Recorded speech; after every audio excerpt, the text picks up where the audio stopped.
তোমাদের সকলকে আমাদের স্কুল ম্যাথমেটিক্সের এই ভিন্ন একটি নতুন ভিডিওতে স্বাগতম।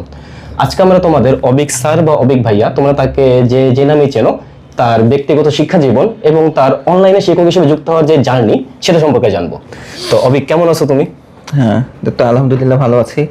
আশা করি তুমি আর আমাদের শিক্ষার্থী যারা আমাদের ভিডিওগুলো দেখে তারা সবাই আশা করি ভালোই আছে। আলহামদুলিল্লাহ, আমিও ভালো আছি। গতকালকে তো আমাদের নির্বাচন গেল, তো তুমি কি ভোট দিয়েছো? হ্যাঁ, বাংলাদেশের নাগরিক হিসেবে অবশ্যই ভোট দেওয়াটা হচ্ছে একটা নাগরিক দায়িত্বের মধ্যে পড়ে। তো আমি গতকালকে ভোট দিয়ে আসছি, এটা তার প্রমাণ। আমি দিয়েছি। আর অবশ্যই হ্যাঁ, ভোটটা দিয়ে আসছি। তো আমাদের যে নতুন শিক্ষামন্ত্রী হওয়ার একটা গুঞ্জন ছড়াচ্ছে যে আসবে আর কি, তার ব্যাপারে তো তুমি আই গেস জানো তার হিস্টোরিটা, যে তার সময়কার হচ্ছে যে শিক্ষা ব্যবস্থা সেটা একটু কঠোর টাইপের ছিল, যে পোলাপান হচ্ছে নকল করতে পারতো না, তারপর হচ্ছে কোশ্চেন ফার্স্ট ঠেকানো গেছিল তখন। তো এইটার ব্যাপারে হচ্ছে যদি শিক্ষার্থীরা এই সিচুয়েশন যদি কোপ আপ করতে চায় তাহলে কি করা উচিত তাদের? ফার্স্ট অফ অল হচ্ছে যার কথা আর কি শোনা যাচ্ছে শিক্ষামন্ত্রী হিসেবে, উনি যথেষ্ট যোগ্য একজন ব্যক্তি। আর তার সময়ের যে ব্যবস্থাটা সেটা অবশ্যই প্রশংসনীয় একটা ব্যবস্থা। কারণ হচ্ছে অবশ্যই একটা শিক্ষার্থী কেন নকল করতে যাবে, বা এটা তো একটা দণ্ডনীয় অপরাধের মধ্যেই পড়ে যায় যখন কোনো বোর্ড পরীক্ষা হয়। তার উপর হচ্ছে আবার প্রশ্ন ফাঁস, এটার সাথে যা জড়িত থাকে। একটা জাতিকে ধ্বংস করার জন্য তো শুধুমাত্র এই প্রশ্ন ফাঁস করাটাই কিন্তু এনাফ হয়ে যায়। কারণ শিক্ষাটা হচ্ছে একটা জাতির মেরুদণ্ড, ওইটাই যদি দুর্বল থাকে তাহলে তো কোনো জাতি বহির্বিশ্বের সাথে কম্পিট করতে পারবে না। তো অবশ্যই এরকম পদক্ষেপগুলো নেওয়া উচিত। এখন স্টুডেন্টদের ক্ষেত্রে যে চ্যালেঞ্জগুলো আসবে, বর্তমানে হচ্ছে স্টুডেন্টরা হচ্ছে অনেক বেশি কি বলা যায়, ওরা অনেক বেশি হচ্ছে পরনির্ভরশীল হয়ে আছে।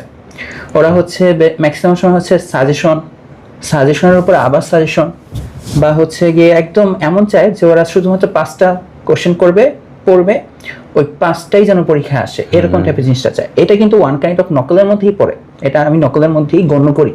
পরীক্ষার আগে আমি যদি কাউকে বলে দিই, নাও তোমার পুরা বই থেকে আমি 5টা প্রশ্ন দিলাম, তুমি 5টা প্রশ্ন পড়ো, এই 5টা প্রশ্ন পড়লেই তোমার পরীক্ষা আসবে, আর তোমার যদি এটা কমনও আসে, এটা প্রশ্ন ফাঁস বা নকল দুইটার সাথেই কিন্তু মিলে যায়। তো এইটা আসলে এরকম হওয়া যাবে না। আশা করা যায় যে যখন নতুন শিক্ষা ব্যবস্থা আসবে এগুলার পেছনে কাজ করা হবে। তো শিক্ষার্থীদের ক্ষেত্রে আমার যেটা পরামর্শ থাকবে, তারা যে জিনিসটা পড়বে তার যে সিলেবাস, অবশ্যই তার ফুল সিলেবাসটার দিকে একটু ফোকাস থাকতে হবে। সাপোজ তার কোনো একটা সাবজেক্টের 10টা অধ্যায় আছে, এখন 10টা অধ্যায় আমি বলবো 10টা একটু পড়ার জন্য। ওই ক্ষেত্রে আমরা মাঝে মাঝে সাজেশন বলি যে ঠিক আছে, এটার মধ্যে অ্যাটলিস্ট 4টা বা 5টা অধ্যায় খুব ভালো করে পড়তে, যেখান থেকে প্রশ্ন হবেই হবে। এইটা একটা ভিন্ন রকম সাজেশন যে আমরা ওদেরকে কোন একটা অধ্যায়ের উপর ফোকাস করতে বলতেছি। বাট এরপরও যদি স্টুডেন্টরা অধ্যায়ের উপর কোন প্রশ্নটা পড়লে কোন অঙ্কটা করলেই পরীক্ষা আসবে, মানে ওরা চায় হচ্ছে এই নাম্বার অঙ্কটাই যাতে আসে, এটা আসলে হওয়া উচিত না।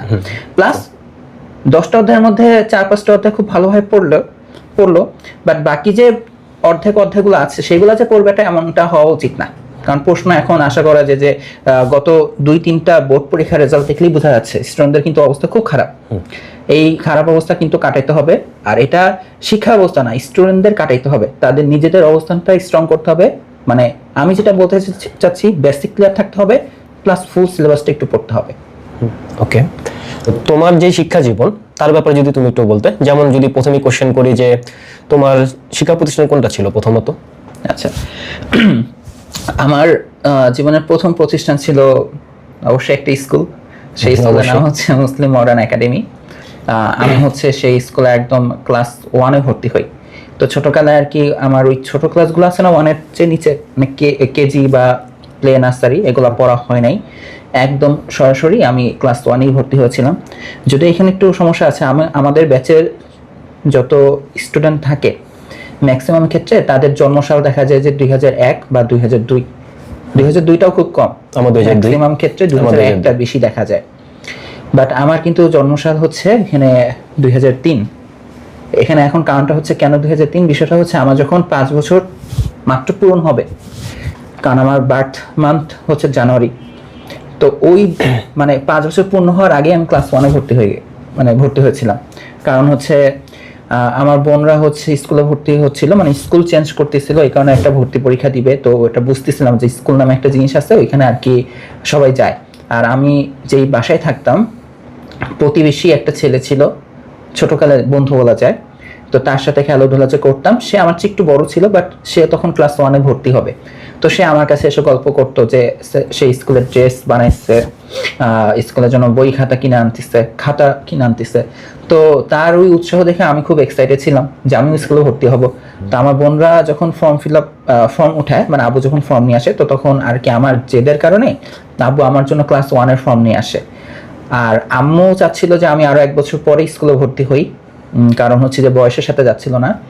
বাট আমাকে ইচ্ছা করে ক্লাস 1-এর ফর্ম নিয়ে আসে দেওয়া হয়েছিল, কারণ আমি যেন ওখানে উত্তীর্ণ না হই, যেন আমাকে দেখায় যে তোমাকে আরো বেশি প্রিপারেশন নিতে হবে নেক্সট ইয়ারের জন্য। বাট লাকিলি বা আনলাকিলি আমি ওই পরীক্ষাতে টিকে যাই। লাস্টের দিক থেকে 3rd হয়েছিলাম। 30 জনকে টিকানো হয়েছিল, আমি 27তম হয়েছিলাম। তো এটাই ছিল আমার প্রথম স্কুল জীবন। তো স্কুল জীবনের পরবর্তীতে আমার একদম 1 থেকে একদম এসএসসি পর্যন্ত আমি এই মুসলিম মডার্ন স্কুলেই ছিলাম। পরবর্তীতে কলেজ ছিল আমার বাংলাদেশ নৌবাহিনী কলেজে আমার ইন্টারমিডিয়েট সম্পন্ন হয়। আর পরবর্তীতে হচ্ছে আমি ঢাকা ইউনিভার্সিটিতে ভর্তি হই। তোমাদেরকে জানিয়ে দেই, তোমাদের অভিক স্যার বা অভিক ভাইয়া কিন্তু ক্লাস 10-এ রোল 1 ছিল। অনেক জায়গায় রোল 1 ছিল, মানে স্কুলে কলেজে। আর আমার রোল হচ্ছে 2 ছিল। আমরা কিন্তু হচ্ছে ফ্রেন্ড, স্কুল লেভেল থেকে ফ্রেন্ড না। নরমালি দেখা যায় যে ফার্স্ট বয় সেকেন্ড বয়, এই যে ও যেটা বললো সেকেন্ড বয় ছিল, আমি ফার্স্ট বয় ছিলাম। ফার্স্ট বয় সেকেন্ড বয়দের মধ্যে একটা অন্যরকমের কামড়াকামড়ি স্বভাব থাকে। তা আমাদের ক্ষেত্রে এরকমটা ছিল না। উল্টা আমরা কখনোই পড়ালেখা নিয়ে যুদ্ধ করবো এমনটা হইতো না, আমরা খেলাধুলা নিয়ে যুদ্ধ করতাম। যে আমরা কি খেলবো, কি করব, কোথায় ঘুরতে যাবো, এগুলো নিয়ে বেশি ব্যস্ত থাকতাম। আর খেলায় আউট হয়েছে নাকি হয় নাই, হ্যাঁ, এগুলো নিয়ে তর্কতর্কি হতো। ইভেন আমাদের যে রোল 3 ছিল তার সাথেও কিন্তু আমাদের খুব ভালো সম্পর্ক এখনো। মানে আমাদের রোল 1, 2, 3-এর মধ্যে আমরা মনে হয় স্কুলে কখনো যে পড়ালেখা বিষয়ে কোনো গল্পই করতাম না, কোনো কম্পিটিশনও দেখতাম না যে কে বেশি পাচ্ছে কে কম পাচ্ছে। আমরা জাস্ট স্কুলে যাব, টিফিন টাইমে খেলাধুলা হবে, ছুটির পর খেলাধুলা হবে, ওই খেলাধুলা নিয়েই ব্যস্ত থাকতাম। তো অভিক, তুমি কিভাবে পড়ালেখা করতে, তোমার যে শিক্ষা জীবন ছিল এবং তোমার একাডেমিক রেজাল্টগুলো কেমন হতো? আচ্ছা, কিভাবে পড়ালেখা করতাম সেটার উত্তর যদি দিতে চাই, তাহলে আমি হচ্ছে ক্লাস 1, ক্লাস 2, ক্লাস 3, ক্লাস 4 এই ক্লাসগুলো পর্যন্ত জানতামই না কিভাবে পড়তে হয়। ইভেন আমি যদি একটা কাহিনী শেয়ার করি, ক্লাস 3 থেকে একটা বাচ্চা কি রিডিং পড়তে পারে নাকি পারে না? পারে, বাংলা রিডিং আর কি পারে। ক্লাস 3-তে আমি কিন্তু রিডিং না পড়তে পারার কারণে কান ধরে বাইরে দাঁড়ায় থাকতাম, কারণ আমি রিডিং অর্থ মানে শব্দই বলতে পারতিস না, অর্থ তো দূরের কথা। তো এটার কারণটা কি ছিল আমি যদি একটু বলি, ওই যে আমি বললাম যে আমি একটু আগেই ক্লাস 1-এ ভর্তি হয়ে গেলাম বয়সের। তো তখন ওই ভর্তি পরীক্ষায় একটা গল্প আছে ছোট, যে আমার আসলে চান্স পাওয়ার কথা না, চান্স পাওয়ার পেছনে কাজ করেছিলেন একজন স্যার। উনি না থাকলে হয়তো বা আমি সেই বছর ভর্তি হতে পারতাম না। কি কারণ আমি বলি। তো আমাদের যখন স্কুলে ভর্তি পরীক্ষা হলো, তো ভর্তি পরীক্ষা দিতে গেলাম আমি, আমার 2 বড় বোন, আব্বু আম্মু সবাই মিলে আমরা ভর্তি পরীক্ষা দিতে গেলাম। একই দিনে পরীক্ষা, বিভিন্ন ক্লাসে। তো যখন স্কুলে ঢুকানো হলো, তো তখন তো আর প্যারেন্টসরা ঢুকবে না। তো আমার 2 বোন তাদের নিজস্ব ক্লাসের লাইন ধরলো। তো আমাকে হচ্ছে এই বাচ্চাদের লাইন ধরতে হচ্ছে। তো যখন দেখলাম আমি তাদের কাছ থেকে আলাদা হয়ে গেলাম, তখন আমি আসলে বাচ্চাদের মতন কান্নাকাটি শুরু করে দিয়েছিলাম যে আমি আমার বোনদের কাছে যাব অথবা আমার আব্বু আমার কাছে ব্যাক আসবো। তো লাইনে দাঁড়ার করানোর একটু পরে হচ্ছে একটা ম্যাডাম এসে আমাদের সবাইকে রেলগাড়ির সিরিয়ালের মতন করে ক্লাসে নিয়ে যা বসাচ্ছে। এটা আমার বেলা হয়েছিল। আচ্ছা, তো ক্লাসে বসালো, তো তখন আমি আরো বেশি ভয় পাচ্ছি, কারণ আমি এর আগে কখনোই এরকম ক্লাসরুমই দেখি নাই, বেঞ্চও দেখি নাই। তো ইভেন আমার বাসা থেকে কিন্তু ওরকম প্রিপারেশন আমাকে নেওয়াই নাই। সরসরা ক খ লিখতে পারতাম, বাট এই ভর্তি পরীক্ষার জন্য একটা প্রিপারেশন ওইটা নেওয়াই নাই। ওকে, তো যখন আমাকে ক্লাসরুমে বসাইলো, আমার মনে আছে আমি বেঞ্চ থেকে উঠে দৌড় দিছিলাম পলায় আসার জন্য। বাট ক্লাসরুম থেকে বের হতে ম্যাডামরা চিল্লানি দিছে, আর সামনে হচ্ছে কি বলে কেরানি বা যারা থাকে দপ্তরি, তারা একদম লিটারেলি এরকম ফুটবলের মতন হাত ছড়া আমাকে আটকেছে। পরে আটকানোর পর আমাকে আবার ক্লাসে দিয়ে আসছে। তো তখন আমি কাঁদতে কাঁদতে হেঁচি উঠে ফেলছি। পরে একজন স্যার, যে 2 জন ছিলেন, একজন স্যার একজন ম্যাডাম। তো একজন স্যার যে আর কি ওখানে দায়িত্ব ছিল, তো সে আমাকে বললো যে কি হয়েছে তোমার। তো আমি তো কথা বলতে পারতেছি না কাঁদতে কাঁদতে। তো সে তখন আমাকে বলে যে তুমি পরীক্ষা দিবা না, এরকম কিছু একটা বলতেছিল। ছোটকাল তো। আর একটা কথা বলে রাখি, আমার কিন্তু ছোটকালে অনেক কথাই আমার মনে থাকে, মানে আমার স্কুলে ভর্তি আগের অনেক কথাও আমার মনে আছে, যেগুলো শুনলে আমার অনেক অবাক হয় যে এগুলো ওর কিভাবে মনে আছে এখনো। তো যাই হোক, তো আগে আসলে ব্রেনটা একটু ভালো ছিল, এখন খারাপ হয়ে গেছে, এখন অনেক কিছুই ভুলে যাই, বাট ছোটকালে অনেক কথাই মনে আছে। আচ্ছা, তো আমার যতদূর মনে পড়ে ওই স্যার হচ্ছে আমাকে হাত দিয়ে ভাই দেখাই দিচ্ছিলেন যে এইখানে তুমি ক খ লেখো। মানে ক খ কিভাবে লিখতে হয় সেটা বলতেছে না, মানে আসলে পরীক্ষায় প্রশ্ন আসছে না, আগে প্রশ্ন উত্তর একসাথে থাকতো ছোট ক্লাসের, তো যে নির্দিষ্ট জায়গা দিয়ে দিত ক খ লেখার জন্য। তো কোন জায়গায় ক খ লিখবো আমি আসলে সেটাও জানি না, তো আমাকে বলতেছে এই জায়গায় ক খ লেখো। তো আমি তখন লিখতেছিলাম, তো একটু পরে উনি ঘুরে আবার একটু পরে আসলো, এসে আমাকে বললো যে এখন এইটা লেখো, এই যে 5টা ফুলের নাম লেখো। 5টা ফুলের নাম জানি, লিখতেও জানি, বাট লিটারলি ওগুলো মুখস্থ বিদ্যা ছিল। সাপোজ হচ্ছে জবা, আমি জানি এভাবে ঘুরাইলে জবা হয়, বাট আসলে জ আর ব সাথে আকার মিলে যে জবা হচ্ছে, এটা আমাকে আসলে এখন কেউ যদি আমাকে জবার জায়গায় বলে যে আচ্ছা একটু বজা লেখো, বজা, আমি লিখতে পারবো না, ছোট ক্লাস, কারণ আমি মুখস্থ বিদ্যা। তো এভাবে উনি আমাকে হেল্প করে যে কোন জায়গায় কি লিখতে হবে। এভাবে হেল্প করার কারণে আমি আসলে পরীক্ষাটা পুরোটা শেষ করি। তো সে আমাকে পরীক্ষা শেষে বলছিল, এভাবে কাঁধে হাত দিয়ে বলছিল, আরে পরীক্ষায় তুমি টিকে যাবা, বাট আমি স্টিল জানতাম না যে টিকে যাওয়া মানে কি। তো সে যদি আমাকে সেই দিন ওই পরীক্ষাতে হেল্প না করতো আমি আসলেই টিকতাম না। আর আমি একটা কথা আজকে হয়তো বলছি যে আমি কিন্তু উল্টা দিক থেকে থার্ড হয়েছিলাম, 30 জন ঠিক ছিল, 27 নম্বর হয়েছিলাম আমি, আরেকটু হলে বাদ হয়ে যেতাম। তো এই যে যখন আমি ক্লাস 1-এ টিকি, যদিও এটার পেছনে অনেক কারণ, অনেক কাহিনী আছে। আমি ক্লাস 1-এ আম্মু হচ্ছে সেবার আসলে ভর্তি করাবেই না, এরকম একটা জেদ। বাট যখন পরীক্ষার ফলাফলটা দেয়, আগে হচ্ছে স্কুলে যে দেখতে হইতো, তো পরীক্ষার ফলাফলটা দেওয়ার পর আমার মনে আছে আমার বোন অনেক খুশি হয়েছে, হ্যাঁ আমাকে এসে জড়ায় ধরছে, পরে আব্বুর কাছে বলছে, আব্বু অনেক খুশি হয়েছে। তো আমি বুঝতে পারছি যে আমি স্কুলে ভর্তি হতে পারবো। টিকা মানে বুঝি নাই, বাট আমি মনে আছে স্কুলে ভর্তি হতে পারবো। আমার একটা সিন এখনো মনে আছে, ওই যে ছেলেটা ক্লাস 1-এ ভর্তি হবে সেও টিকছে, আমিও টিকছি। তো আমরা দুইজন তারপর রাস্তায় গলা হাত দিয়ে লিখছি যে আমরা স্কুলে ভর্তি হব, আমরা স্কুলে ভর্তি হব, পুরো রাস্তায় দৌড়াইছি, ঠিক আছে। আচ্ছা, বাট হচ্ছে এখানে কিছু সমস্যা ছিল ফ্যামিলিগত, কারণ হচ্ছে আমরা যেহেতু 3 ভাই বোন একসাথে স্কুলে ভর্তি হচ্ছি, স্কুল ড্রেসের টাকা পয়সা ম্যানেজ করা, স্কুলে ভর্তি ফি, হ্যাঁ ফাইন্যান্সিয়াল প্রবলেমটা খুবই ছিল, কারণ আমরা খুবই লোয়ার মিডল ক্লাস ফ্যামিলিতে ছিলাম। আরও যদি বলি তখন আসলে এক ঘরের একটা রুম ছিল, মানে এক রুমের একটা ফ্যামিলিতে থাকতাম, যেখানে বাথরুম শেয়ার করা লাগতো অন্য ফ্যামিলিদের সাথে, এরকম একটা সিচুয়েশনে থাকতাম আমরা।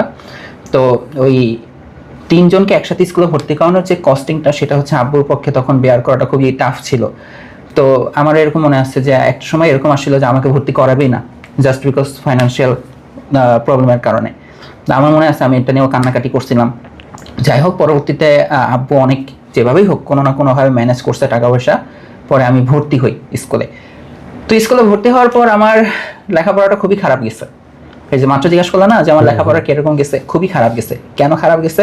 আমার বোনরা আমাকে হেল্প করতে পড়ালেখার ক্ষেত্রে, বাট আলটিমেটলি সাপোজ আমি বাসায় শিখলাম টুইঙ্কেল টুইঙ্কেল লিটল স্টার, আমি লিখতে পারি, ওই যে মুখস্থ বিদ্যা। অন্য কিছু যদি বলে না, আমাকে যখন পরীক্ষায় স্যার আমাকে বলে দিচ্ছিল যে এই জায়গায় এটা লেখো, এই জায়গায় এটা লেখো, হেল্প করছিল। এখন স্কুলে যখন ভর্তি হয়ে গেছি, যখন পরীক্ষা হচ্ছে, তখন তো কেউ আমাকে বলতেছে না কোন ঘরে কি লিখবা। আমি এমন আছে পুরো সাদা খাতা দিয়ে আসছি, আমি জানি না যে প্রশ্নে কি চাইছে, ওই যে আমি এখনো রিডিংই করতে পারি না। প্রশ্নে লিখতে হবে এখানে টুইঙ্কেল টুইঙ্কেল লিটল স্টারটি লেখো, আমি জানি না যে এখানে এটা চাইছে, বাট আমি জানি লিখতে পারি। ওকে, তো এরকম আমার মনে আছে স্কুলের পরীক্ষাগুলোতে আমি মনে হয় 30 নাম্বারও পাচ্ছিলাম না 100-তে আউট অফ 100, যেখানে ক্লাস তোমার প্রবলেমটা কিন্তু এখন বর্তমানে এখনো অনেক স্টুডেন্টদের হয়, যে মানে ওরা অ্যানসার জানে বাট কোশ্চেনের অ্যানসার যে ওইটা হবে এটা ওরা বলতে পারে না। এটা তো খুবই কমন প্রবলেম, এই ছোট কাল থেকে একটা সমস্যা আর কি থাকে। এটা তো বড় ক্লাসেরও দেখা যায়। এই বড় ক্লাসেরই বললাম হচ্ছে কি, আমরা যখন এরকম ফিজিক্সের কোনো কনসেপ্ট জানাই পড়াই, তো যখন একটু ঘটনাটা সিচুয়েশনটা আমরা যখন একটু ঘুরাই দিই স্টুডেন্টদেরকে, তখন দেখে যে ওরা সূত্র জানে, সূত্রে বসে তো জানে, উত্তরটাও বের করতে জানে, বাট এখন এই সূত্রটা যে এখানে অ্যাপ্লাই করতে হবে এটা জানে না। ওকে, তো যাই হোক, বাট ছোটবেলা আমার পড়তে না পারার কারণে আমি বসাতে পারতাম না। তো আমার ছোট ক্লাস খুব খারাপ যেত, আমি অনেক ব্যাক বেঞ্চার ছিলাম তখন, মানে রোল 83 ছিল প্রথমে, মানে ক্লাস স্টুডেন্ট ছিল হয়তো 90-এর মতন, আমার রোল 83 এরকম। তো তোমার হচ্ছে আচ্ছা, এখন 90-এর মতন কি আমাদের হচ্ছে 30 জনকে যে টিকাইছে না, তো সেই ক্ষেত্রে আবার হয়তো কি আগের কেজি থেকে যারা প্রমোট হয়েছে তাদের রোল মিক্স হতো, আবার আমাদের হচ্ছে একটু আর্মিদের আন্ডারে ছিল, তো আর্মিদের অনেকেই আসতো, তো রোল একটু আগে পিছিয়ে হয়ে যেত। আচ্ছা, যাই হোক, তো ক্লাস 1 আমার খুব খারাপ যায়, ক্লাস 2 আমার খুব খারাপ যায়, ক্লাস 3 এর ঘটনায় তো বললাম, ক্লাস 3-তেও আমি রিডিং পড়তে শিখি নাই, কোনো মতে পাস করে উপরে উঠতেছিলাম আর কি। 3-তেও রিডিং না পড়ার কারণে আমি ক্লাসের বাইরে দাঁড়ায় থাকতাম। আমি আসলে ক্লাস 4-এ যে আর কি মোটামুটি একটু বুঝতে পারি যে আচ্ছা ঠিক আছে, এখন আমাকে প্রশ্ন এটা চেয়েছে, আমি যা পড়তেছি এটা এখানে বসাইতে হবে, ঠিক আছে? তো আমার পড়ালেখার প্রথম যদি কোনো শিক্ষকের কথা বলি, কোনো শিক্ষক ওইভাবে নেওয়া হয় নাই বাসায়, স্কুলের টিচাররাই যা পড়াতেন তাই পড়তাম। আর আমার বড় বোন দুজন ছিল এখনো যারা আছে, তো তারা আর কি তখন আমাকে শিখাইতেন যে এভাবে এভাবে পড়তে হবে। তারা যখন পড়তে বসতো, মানে আমাদের আসলে এরকম নিয়ম ছিল বাসায় যে সন্ধ্যায় নাস্তা খাওয়ার পরে তিনজন একসাথে পড়তে বসতাম। তো তারাও পড়তো, আমিও পড়তাম, তো আমাকে টুকটাক দেখাই দিত। এই হচ্ছে আমার মানে সূত্রপাত যে কিভাবে পড়ালেখা আমরা শিখলাম। পরে হচ্ছে ক্লাস 5-এ যে আমি মোটামুটি একটু ধরতে পারি যে ক্লাস 5-এ আমি ভর্তি হয়েছিলাম। আচ্ছা, আমার রোল নাম্বার ছিল তখন খুব সম্ভবত 93। না, ক্লাস 5-এ ছিলাম তখন, আমার রোল 10-এর মধ্যে চলে আসে। ওই যে 4-এ বললাম না, 4-এ আমি ক্যাচ করতে পারছি জিনিসটা। পরে হচ্ছে ক্লাস 5-এ যে আমার রোল হচ্ছে মনে হয় 10 ছিল না, ক্লাস 5-এ 8 ছিল, 10 থেকে 8 ছিল, 4-এ 10, ক্লাস 5-এ 8 হয়। তো তখন হচ্ছে আমি প্রথমে আর কি বুঝতে পারি এখন কিভাবে আমাকে পড়তে হবে। মানে আমি তখন আর কি বুঝতাম, মানে পুরো বই নিজে পড়তাম। গাইড তখন কেনা হইতো না, কারণ হচ্ছে বলা হইতো যে গাইড কিনে হচ্ছে নাকি স্টুডেন্টরা খারাপ হয়ে যায়, এরকম একটা প্রচলন ছিল। তো গাইড কেনা হতো না, তো বই পড়তাম। আমার বোনরা আর কি বলতো যা আসবে বই থেকেই আসবে, তো ওই বই থেকেই পড়তাম।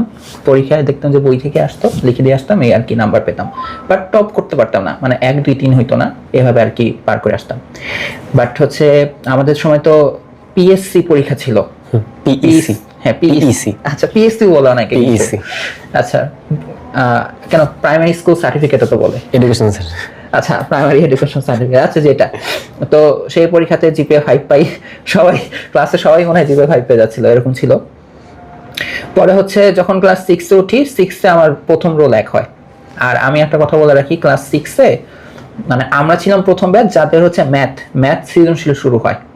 এর আগে হচ্ছে ম্যাথ সৃজনশীল হইতো না, ম্যাথ ছিল আগে কোশ্চেন আকারে আসতো। হ্যাঁ, কোশ্চেন আকারে আসতো, যে 5টা বড় সংক্ষিপ্ত বা বড় প্রশ্ন আসতো। আমরাই ছিলাম ক্লাস 6 থেকে প্রথম ম্যাথের সৃজনশীল প্রশ্নটা পাই। আর অন্যান্য সাবজেক্টও সৃজনশীল ছিল। তো এখানে আমি একটা কথা বলি, আমি তখন ক্লাস 6 থেকে 7 আমি কিভাবে রোল 1 হয় বা ক্লাস 6 থেকে আমি ফার্স্ট হওয়া শুরু করি, হুট করে ফার্স্ট হই। এটার পিছনে একটা কারণ হচ্ছে আমাদের যারা স্কুলের টপার ছিল, রোল 1, 2, 3 যারা ছিল, তারা হচ্ছে কিছুটা কি বলা যায়, ওই যে প্রশ্ন নির্ভর ছিল। মানে ক্লাস 5-এর আগে কি বইয়ের এই প্রশ্নটা পড়তো, ওই প্রশ্নের উত্তরটা ওরা শিখতো। হ্যাঁ, বাট ওই যে ক্রিয়েটিভ কোয়েশ্চেন অ্যান্সার করতে পারতো না। তো ওরা যখন ক্লাস 6-এ উঠে, আমি যতটুকু আর কি ওই টাইমটা বুঝতে পারতাম যে ওরা ওইটাই করতো, যে ওরা গাইডের সৃজনশীল প্রশ্ন খুঁজতো আর মনে করতো কি এই সৃজনশীল প্রশ্নটাই পরীক্ষায় আসবে, আর ওই পার্টিকুলার সৃজনশীলের উত্তর ওরা মুখস্থ করার ট্রাই করতো। মানে কোন একটা উদ্দীপক, ওই উদ্দীপকের ক নাম্বার কোশ্চেন ওইটাই আসবে, খ নাম্বার কোশ্চেন ওইটাই আসবে, বাট এখানে যে ভেরিয়েশন দেবে টিচাররা, এগুলো ওরা ধরতো না। আর আমার বোন হচ্ছে শুরু থেকে বলছিল যে বই থেকেই আসবে, যা আসবে বই থেকেই। সাপোজ আমি যখন বিজ্ঞান পড়তাম ক্লাস 6-এ, বিজ্ঞান পড়তাম মানে এমনভাবে পড়তাম প্রত্যেকটা ওয়ার্ড যেন আমার মাথায় গেঁথে যায়, এভাবে পড়তাম। জাস্ট একটা চ্যাপ্টার কমপ্লিট করে আমি অন্য চ্যাপ্টারে চলে যেতাম। মানে আমি যেহেতু গাইড কিনি নাই, তো গাইড না কেনার কারণে আমি ওই চ্যাপ্টারে আসলে কোয়েশ্চেন মানে দেখতাম না বা দেখা হয় নাই, বাট অ্যাটলিস্ট ট্রাস্ট থাকতো যে আমি যা পড়ছি বই থেকে, পরীক্ষার প্রশ্নে এগুলাই আসবে, আমি লিখে দিয়ে আসতে পারবো। হ্যাঁ, আর সৃজনশীল প্রশ্ন হওয়ার কারণে ওই যে আমার মাথায় একটা কনফিডেন্স কাজ করতো আমার মধ্যে, যে একদম হুবহু লিখলে তো মানে হুবহু না লিখলেও হবে, আমি নিজের ভাষায় লিখতে পারবো। এই যে নিজের ভাষায় লেখার যে স্বাধীনতাটা যখন পাইলাম, তখন আসলে আমি জাস্ট ওইগুলাকে একটু গল্পের মতন করে পড়তাম। সাপোজ আমি বাংলা পড়তেছি, জাস্ট পড়লাম, মাথায় নিলাম, শেষ। সাপোজ আমি হচ্ছে এখন ওই টাইমে বিজিএস, যেটা বাংলাদেশ বিশ্ব পরিচয় ক্লাস 6 থেকে তো পেতাম আমরা, ওইটা পড়তেছি, আমি জাস্ট গল্পের আকারে পড়তাম, চ্যাপ্টার শেষ, নতুন চ্যাপ্টারে চলে যেতাম। মানে কোনো গাইডের নির্দিষ্ট প্রশ্নের উত্তর মুখস্থ করতাম না, বাট আমাদের টপাররা এই কাজটা করতো। তো আমি যখন প্রথম পরীক্ষা দিই 6-এ, একদম যখন ফার্স্ট হই, তো আমার আশেপাশের আবার কেউ ছিল না, আর তারা খুব অবাক হয়ে গেছিল যে আমি কিভাবে ফার্স্ট হইলাম, কারণ তারা নতুন ক্রিয়েটিভ কোশ্চেনের সাথে অ্যাডজাস্ট করতে পারতেছিল না। আর আমার কাছে এটা তখন একটু ভাব নেই, বাম হাতের খেল হয়ে গেছিল, আমি খুব ভাব দেখাইতাম, আর এগুলো কোনো ব্যাপার। বাট এখানে একটা সমস্যা আছে, ক্লাস 6, 7, 8 পর্যন্ত আমি এই যে রোল 1 হওয়া যে শুরু হয়, আমি রোল 1 হইতেই থাকি। তোমাদের একটু বলে দেই, ক্লাস 7-এ আমি হচ্ছে তোমাদের অভিজ্ঞতার সাথে প্রথম পরিচিত হই, এবং ওই কিন্তু আমাকে হচ্ছে কনফ্রন্ট করে প্রথমে, কারণ হচ্ছে আমি খুবই ইন্ট্রোভার্ট টাইপের ছিলাম, মানে কারোর সাথে কোনো কথাবার্তা নাই। তারপরে ও হচ্ছে হুট করে আমাকে একদিন হচ্ছে মানে কথা বললো আমার সাথে, তখন আমি চিন্তা করতেছিলাম এই ছেলেটা কে। আচ্ছা, মানে এরপরে গিয়ে হচ্ছে ও হয়তো ভুলে গেছে, মানে এরপরে আজকে আমরা আস্তে আস্তে ওই ফ্রেন্ড ক্লাস 7 থেকে পরিচিত। ক্লাস 7 থেকে পরিচিত। আচ্ছা, তো 6, 7, 8 পর্যন্ত আমি রোল 1 হচ্ছিলাম, বাট একটা সমস্যা ছিল। কি সমস্যা? সমস্যাটা হচ্ছে আমি ম্যাথে নাম্বার কম পেতাম। ম্যাথে নাম্বার কম আসলে আমার ক্লাস 5 থেকে সমস্যাটা ছিল, যে আমি যেহেতু বাসায় কোনো টিচার ছিল না, আমার বোনরা দেখাইতো জাস্ট, তো ম্যাথের হচ্ছে আমি কথার ওই যে ভাষা বুঝতে পারতাম না। তোমার মনে আছে কিনা আমরা ক্লাস 5 এ ম্যাথে সবাই ফেল করছিলাম একবার? হ্যাঁ, আমি ক্লাস 5 এ ম্যাথে ফেল করছি। আমিও ফেল করেছিলাম। আমি ক্লাস 5 এ ম্যাথে ফেল করছি, মডেল টেস্টে। হ্যাঁ, মডেল টেস্ট। পিএসসি তে প্লাস পেয়েছি, মডেল টেস্টে ফেল করছি। আচ্ছা, এটা ফেল করার কারণ হচ্ছে যে আমি ভাষা বুঝতাম না ম্যাথের, আর ওইখান থেকে আমার একটা ভয় লাগা শুরু হয় ম্যাথের উপর, যে ম্যাথ অনেক কঠিন। আমি যদি 6-7 এর কথা বলি, আমি বিজ্ঞানে 90 এর কাছাকাছি নাম্বার পেতাম সৃজনশীল প্রশ্নের উত্তরে, এমসিকিউ প্লাস্টিকও মিলে 90 এর কাছাকাছি নাম্বার পেতাম। বাট হচ্ছে আমি ম্যাথের নাম্বার পেতাম 60-65 করে। এটা কিন্তু খুবই কম একটা নাম্বার, খুব রিয়ারলি আমি 80 পেতাম। But as a first boy এটা কিন্তু খুবই খারাপ, কারণ অন্যান্য সাবজেক্ট আমার যেহেতু এত ভালো হচ্ছে, এটা কেন খারাপ আসতো। তো আমি শুরুতে এটা গায়ে লাগাই নাই। গায়ে না লাগানোর কারণে আমি ইমপ্রুভমেন্ট আনতে পারতেছিলাম না। বাট এটার ইমপ্রুভমেন্টটা আসে হচ্ছে একটা স্যারের মাধ্যমে, যে স্যার হচ্ছে আমাকে ইনডিরেক্টলি ডিরেক্টলি একটু অপমান করছিলেন। ওই অপমানটা আমার গায়ে লাগে খুব। এরপরে আসলে আমার ম্যাথের কাহিনীটা চেঞ্জ হয়ে যায়। তো ম্যাথের কাহিনীটা আমি বলবো, যদি জিজ্ঞাসা করা হয় আমাকে, আজকেই বলবো, সমস্যা নাই। তো যাই হোক, আমার ঘটনাক্রমে ম্যাথের যেই ভয় বা ভীতি এটা দূর হয়ে যায় 9-10 এর মধ্যেই, 8 এর মধ্যেই দূর হয়ে যায়। এরপর কখনো ম্যাথ নিয়ে ভয় হয় নাই। পরে 9-10ও আমার রোল 1 ছিল। বাট তোমাদের এই যে রায়হান ভাই হচ্ছে টেস্ট পরীক্ষাতে কিন্তু রোল 1 হয়, রোল 1 না, মানে ফার্স্ট হয়, আমি 4th হয়ে যাই। মানে আমার একটা লিগেসি চলতেছিল, যে 6 এর হাফ ইয়ারলিতে ফার্স্ট কে অভিক, ফাইনালের ফার্স্ট কে অভিক, 7 এর হাফ ইয়ারলিতে ফার্স্ট কে অভিক, ফাইনালের ফার্স্ট কে অভিক। ইভেন আমার জিপিএ 5 থাকতো। হ্যাঁ, ম্যাথে আসতো না, বাকিগুলোতে মিলে ওই যে জিপিএ 5 চলে আসতো। 8 এর হাফ ইয়ারলিতে ফার্স্ট অভিক, গোল্ডেন অভিক, 9 এর হাফ ইয়ারলিতে ফার্স্ট অভিক, 9 এর ফাইনালে আমি সব সাবজেক্টে এ প্লাস পেয়েছিলাম, সব, মানে এ প্লাস মিস নাই আমার। গোল্ডেন এ প্লাস যেটাকে বলে স্কুলের পরীক্ষাতে। প্রি টেস্টে আমাদের স্কুলে মনে হয় 5 জন কি 6 জন পাস করছিল, 5 জন কি 6 জন পাস করছিল। আচ্ছা, 4 জন পাস করছে। আচ্ছা, এত স্টুডেন্টের মধ্যে 4 জন পাস করছে প্রি টেস্টে, তার মধ্যে আমার এ প্লাস, মানে জিপিএ 5। আর হুট করে যে টেস্টে আমি 4th হয়ে যাই, আমাদের রায়হান ফার্স্ট হয়ে যায়। ওই একটা এক্সাম দিয়ে আমি পুরো হচ্ছে স্কুলের ভিতরে ফেমাস হয়ে গেছিলাম, মানে ছেলে বলো মেয়ে বলো, মানে পুরো স্কুলে, স্যারদের ভিতরে, ম্যাডামদের ভিতরে, সবার ভিতরে, মানে সবার ভিতরে হচ্ছে আর কি, মানে কি বলে, একটা ভাইব চলে আসছে। ঠিক আছে, আমি একটা আফসোসের কথা বলি। আমি যে 6 থেকে ফার্স্ট হয়ে আসতেছি, আমাদের স্কুলে মেয়েরা মর্নিং শিফটে ছিল, ছেলেরা ডে শিফটে ছিল। আমাকে কোনো মেয়ে চিনতো না, সত্যি কথা, চিনতো টুকটাক, বাট এই যে অ্যাভয়েড করতাম, যেটাকে ভাবনা বলে আর কি।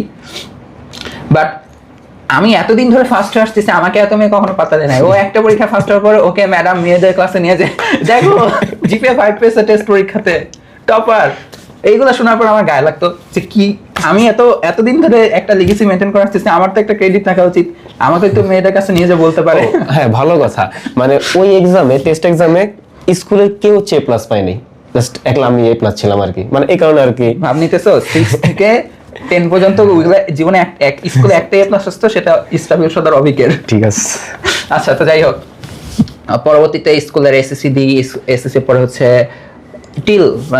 স্টিল আমার কোনো টিচার নাই, মানে বাসায় আমি একাই পড়তাম। এখন যদি জিজ্ঞেস করো যে টিচার নাই কেন, তো এটার মেন কারণটা ছিল হচ্ছে ফাইন্যান্সিয়াল কস্ট। আর হচ্ছে আপুরা তখন হচ্ছে এক একজন কলেজ বা ভার্সিটিতে যাওয়া শুরু করে দিচ্ছে, তো তারাই দেখাইতো। বাট আমার যতটুকু আমি এটা প্রাউডলি বলতে পারি, ক্লাস 7 এর পরে আমি আমার বোনদের হেল্প নিয়ে নেই, একাই লেখাপড়া করতাম। কিভাবে লেখাপড়া করতাম? স্কুলে যেতাম, অনলাইনে কিছু না, তখন অনলাইনে পড়া শুরু করিনি। স্যাররা দেখাইতো, বাসায় এসে নিজে ট্রাই করতাম। বাট একটা রেগুলারিটি মেনটেন করতাম, ওই যে সন্ধ্যার পর পড়তে বসতেই হবে, এটা বাসার নিয়ম। রাতে ঘুমানোর আগে একটু পড়তেই হবে, বাসার নিয়ম। আর সকালবেলা হচ্ছে স্কুল থাকতো তো 12টা থেকে, সকালবেলা হচ্ছে মসজিদে পড়তে যেতাম। আমি অনেক বড় পর্যন্ত মসজিদে যে 1 ঘন্টা পড়তাম হুজুরের কাছে। তো মসজিদ থেকে এসে নাস্তা খেয়ে আবার পড়তাম। তো এই পড়ালেখার মতো থাকতে থাকতে তো মানে একটা মেনটেনের মধ্যে থাকতো। তো এই কারণে আমার প্রেশার হইতো না, কোনো পরীক্ষা আমাকে লোড নিতে হইতো না, যে আমার সিলেবাস। আমাদের অভিক ভাইয়ের হচ্ছে একটা অরার কথা বলি। ক্লাস 8 তো আমাদের জিএসসি এক্সাম হইতো, তো তখন হচ্ছে ও এক্সামের আগের রাত্রে ও কম্পিউটারে বসে অন্যরকমই, মানে নিজের ভাইবেই থাকে। হ্যাঁ, আমি এবারে ভাব নিতাম। হ্যাঁ, আচ্ছা, কি ওরটা আমি একটু ভালোভাবে বলি। এই যে যখন এরকম পরীক্ষা আসতো, এটা শুধু ক্লাস 8 না, এটা শুরু হয়েছে 6 থেকেই। মানে রেগুলারিটি মেনটেন করার যে কি বেনিফিট, এটা আমি বলি। তো যখন হচ্ছে আমাদের কোনো পরীক্ষা আসতো, সাপোজ রুটিন দিয়ে দিচ্ছে, আমার স্কুল লাইফে কখনো এমন হয় নাই যে রুটিন দিয়ে দিচ্ছে পরীক্ষার, যে এক সপ্তাহ বা 10 দিন পর পরীক্ষা আর আমার কোনো চ্যাপ্টার শেখা বাকি, এরকম কখনোই হয় নাই একদম এসএসসি পর্যন্ত এটা। তো যেহেতু আমার এরকমটা হইতো না, আর ওই টাইমে আমি একটু ফাস্ট লার্নার ছিলাম। আবার সাপোজ হচ্ছে আমি কোনো একটা চ্যাপ্টার 2 মাস আগে পড়ছি, আমি ভুলে গেছি, স্বাভাবিকভাবে ভুলে গেছি না, বাট আমার মধ্যে কনফিডেন্স থাকতো যে আমি এটা পরীক্ষার 1 ঘন্টা আগে দেখলেই পারবো আবার। তো এই কারণে কি করতাম, সাপোজ কোনো পরীক্ষায় 2 দিন ছুটি, তা আমি 1 দিনের মধ্যে সব পড়ে ফেলতাম বা পড়া হয়ে যেত। আর পরীক্ষা আগের রাতে হচ্ছে আমি কি করতাম, এই বিভিন্নভাবে মানুষদেরকে দেখাতাম যে আমি চিল পড়তেছি না, আসলে এটা চিলই থাকতাম, পড়তাম না, পড়া হইতো না। ওই টপার মানে টিপিক্যাল টপাররা যেরকম করে আগে থেকে সব পড়ে গেছে, পরীক্ষার আগে বাকিদের বলবে আর আমি তো পড়িই না। হ্যাঁ, পরীক্ষা আগে পড়ি নাই তো।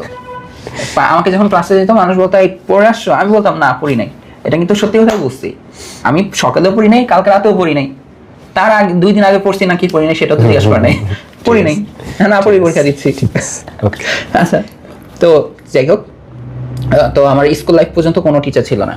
হ্যাঁ, এটা আমাদের স্কুলের টিচাররাও জানতেন। আর স্কুলে ওই সমস্যা কখনো ফেস করতে হয় নাই যে কোনো টিচারের কাছে পড়ি নাই দেখে সে আমাকে পরীক্ষা নাম্বার কম দিবে, এরকমটা আমি ফেস করি নাই। কারণ পরীক্ষা খাতা দিয়ে দিত, নাম্বার কাটলে তো আমি দেখবই, এটা এই সমস্যা হয় নাই। হ্যাঁ, কেউ কেউ অ্যাপ্রোচ করতো যে পড়তে আসো, বাট আমি যাই নাই। বাট ওইটা আবার তারা নেগেটিভলি নেয় নাই, পজিটিভলি নিত। আমি টিচারদের সাথে অনেক কাজ করতাম, তাদের থেকে অনেক কিছু শিখছি জীবনে। আর কলেজ লাইফেও হচ্ছে আমার হচ্ছে টিচারের কাছে মানে ধরে বেঁধে পড়া হয় নাই। কলেজের আগে হচ্ছে আমার আবার হচ্ছে ফ্যামিলি একটু সমস্যা হয়। কলেজ শুরুর আগে যে অ্যাক্সিডেন্টটা হয় হচ্ছে, আব্বু হচ্ছে 2016 সাল, আমি 16 সালে ক্লাস 9-এ পড়ি, 16 তো 9, হ্যাঁ ঠিক আছে, 16 সালে ক্লাস 9-এ পড়ি। তো সেই সময় থেকে আব্বু হচ্ছে ফার্স্ট স্ট্রোক করে, আর আমাদের ফ্যামিলির একমাত্র আর্নিং মেম্বার তো আব্বু ছিল। তো স্ট্রোকের পরবর্তীতে 16 সাল 17 সাল 2 বছর হচ্ছে আব্বুর মানে স্ট্রোকের পরবর্তীতে রিকভার হওয়া, পরবর্তীতে আবার স্ট্রোক হয়। তো আমাদের তখন ফাইন্যান্সিয়ালি খুবই ডাউন যাচ্ছিলাম, ডাউন বলতে আগে থেকে ডাউন ছিল, আরও ডাউন যাচ্ছিলাম। তো তখন হচ্ছে আমার বোনরা হচ্ছে ফ্যামিলি চালাতো টিউশন করে করে। পরবর্তীতে 17 সালের পর 18 সাল আস্তে আস্তে আব্বু একদম বেডে পড়ে যায়। আর হচ্ছে আমার এসএসসি 2018 সালে কিন্তু আমার এসএসসি পরীক্ষা ছিল।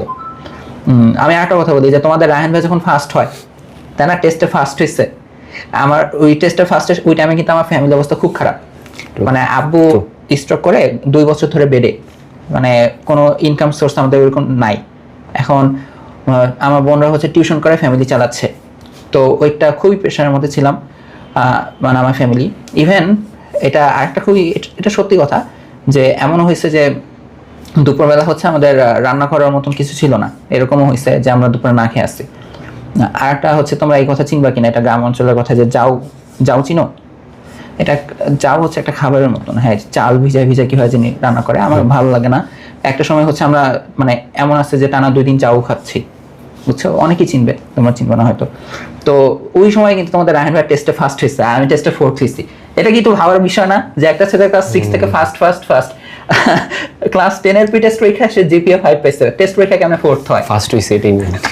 আচ্ছা যাই হোক, পরে আমার কিন্তু এসএসসি পরীক্ষার পর আমার যখন কলেজ শুরু হবে, আমার কলেজ শুরু হয় জুলাইয়ের 1 তারিখ, আমাদের কলেজের প্রথম ওরিয়েন্টেশন ক্লাস ছিল। আর জুলাইয়ের 7 তারিখ হচ্ছে আব্বু মারা যায়। তো মানে আমার কলেজ শুরুর প্রথম উইকই হচ্ছে আব্বু মারা যায়। তো এরপরে হচ্ছে আমার মনে হয় জীবনটা একটু চেঞ্জ হয়ে যায়, ভিন্ন রকম হয়ে যায়। তো কলেজেও আমার তখন ফাইন্যান্সিয়াল কস্টিংয়ের কারণে কারো কাছে প্রাইভেট পড়া হয়নি। তো আমি কিভাবে পড়তাম, আব্বু হচ্ছে আমাকে 2015 সালে, আমাকে না মানে আমাদের সবার জন্য একটা কম্পিউটার কিনে দিছিল। আরও ফোন নাই, অ্যান্ড্রয়েড ফোন ছিল না, বাট একটা কম্পিউটার ছিল বাসায়। তো ওইটাতে হচ্ছে ব্রডব্যান্ড কানেকশনও ছিল। তো আমি ক্লাস 8 থেকে 8-এর পর আমি হচ্ছে অনলাইনে ভিডিও দেখতাম, ইউটিউবে ভিডিও বলতে পড়ালেখার টপিক যেগুলো, বা আমি যেটা আরো ফ্র্যাঙ্কলি বলি, এটা সবাই জানে, অন্যরকম পাঠশালা ভিডিও দেখতাম, চমক হাসানের ভিডিও, চমক ভাইয়ের অনেক ভিডিও দেখতাম। তো ওইখান থেকে আমি অনেক কিছু শিখতে পারছি। বা যখনই কোনো সায়েন্স বা ম্যাথের টপিকে আটকে যেতাম, তখন হচ্ছে আমি অনলাইন থেকে দেখে নিতাম, আর একবার দেখলেই হয়ে যেত, মোটামুটি নোট করে রাখতাম, পরে আর দেখা লাগতো না।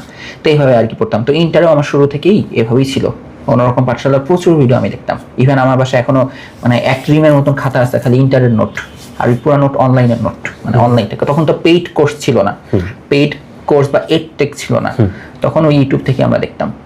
তো আর কলেজে হচ্ছে আমার স্যাররা অনেক আমাকে হেল্প করতো। কিরকম ভাবে? তারা আমার ব্যাপারে একটু জানতো, মানে আব্বু মারা গেছে এটা জানতো। তো এই কারণে আমাকে হচ্ছে হাবিজ স্যার, তারপর হচ্ছে পদার্থবিজ্ঞানের জন্য হচ্ছে কামাল স্যার, আর কেমিস্ট্রির জন্য আমিনুল স্যার, তারা তাদের ব্যাচে আমাকে ওপেন করে দিছিল, মানে আমি যাইতে পারবো, পড়তে পারবো, কোনো পেমেন্ট নিবে না। তো সেই ক্ষেত্রে আমি তাদের 3টা ব্যাচে আর কি কয়েকদিন গেছিলাম। কয়েকদিন বলতে কামাল স্যারের ব্যাচে আমি প্রায় যেতাম, কারণ কামাল স্যার আমাকে খুব কেয়ার করতো। তো ওনার ব্যাচে না গেলে খারাপ দেখাবে, ওনার কাছ থেকে অনেক কিছু শিখছি আমি পদার্থবিজ্ঞানে।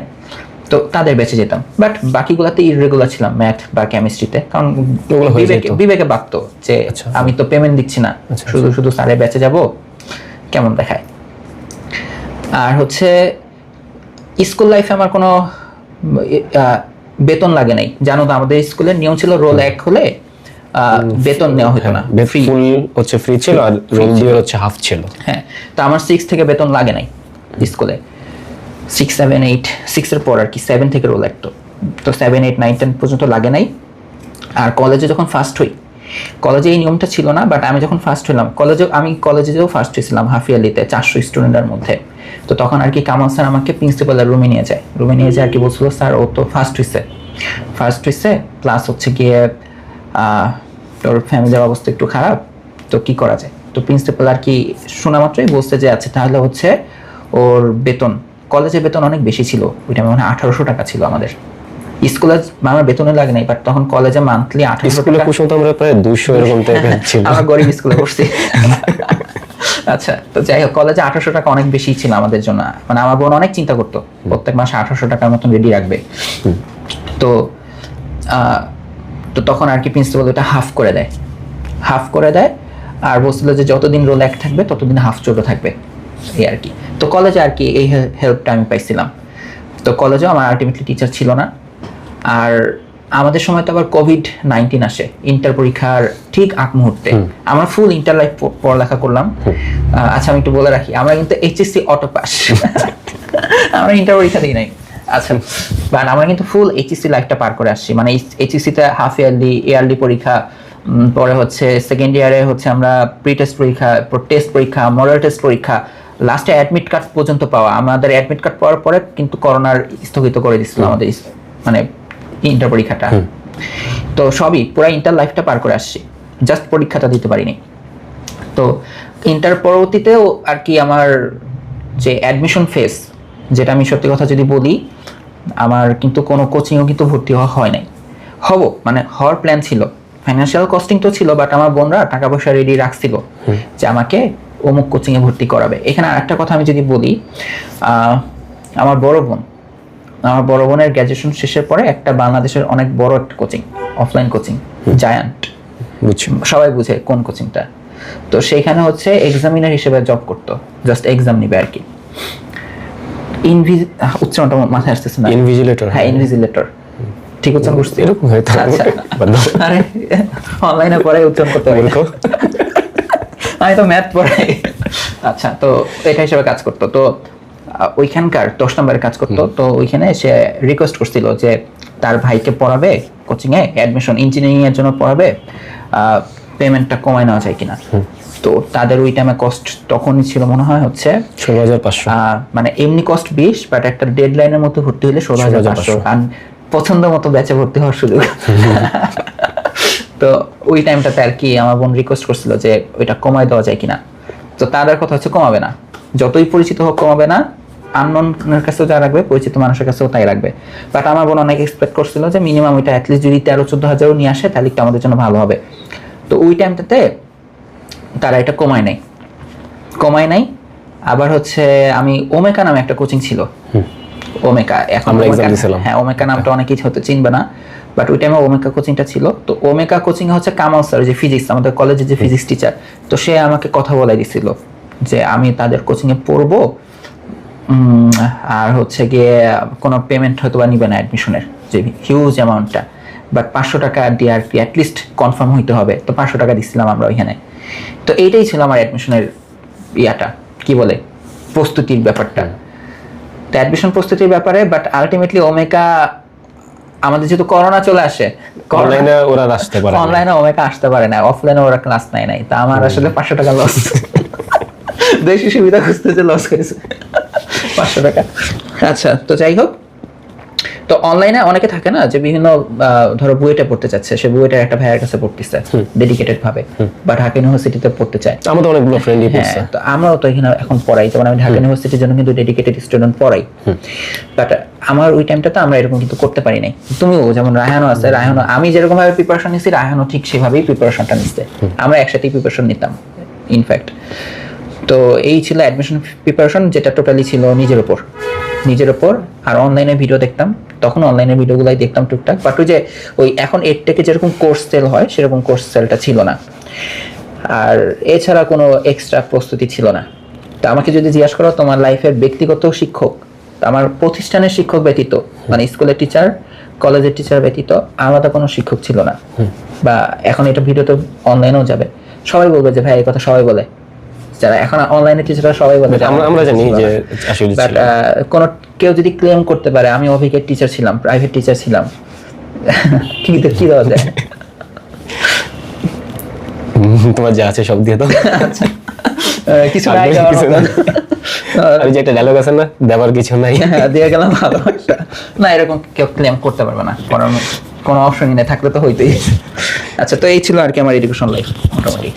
তো তুমি যেটা বলছিলে যে তোমার ওই ম্যাথের উপরে যে ভালোবাসাটা আসলো, ওইটা কিভাবে আসলো, বা ম্যাথে যে ভয়টা দূর হলো? আচ্ছা, এটা আমি আমাদের ইউটিউবে গল্প আকারে এর আগে ছাড়ছি। তো আমি যদি এটা আবার বলি, ম্যাথের উপর ভালো লাগাটা আগে ভীতি কাজ করতো ম্যাথের উপর। তো ঘটনাটা এরকম হয়, ক্লাস 8-এর অর্ধবার্ষিক পরীক্ষাতে আমি ম্যাথে 60-এর ঘরে নাম্বার পাই, 60 বা 65 এরকম একটা নাম্বার পাই 100-তে।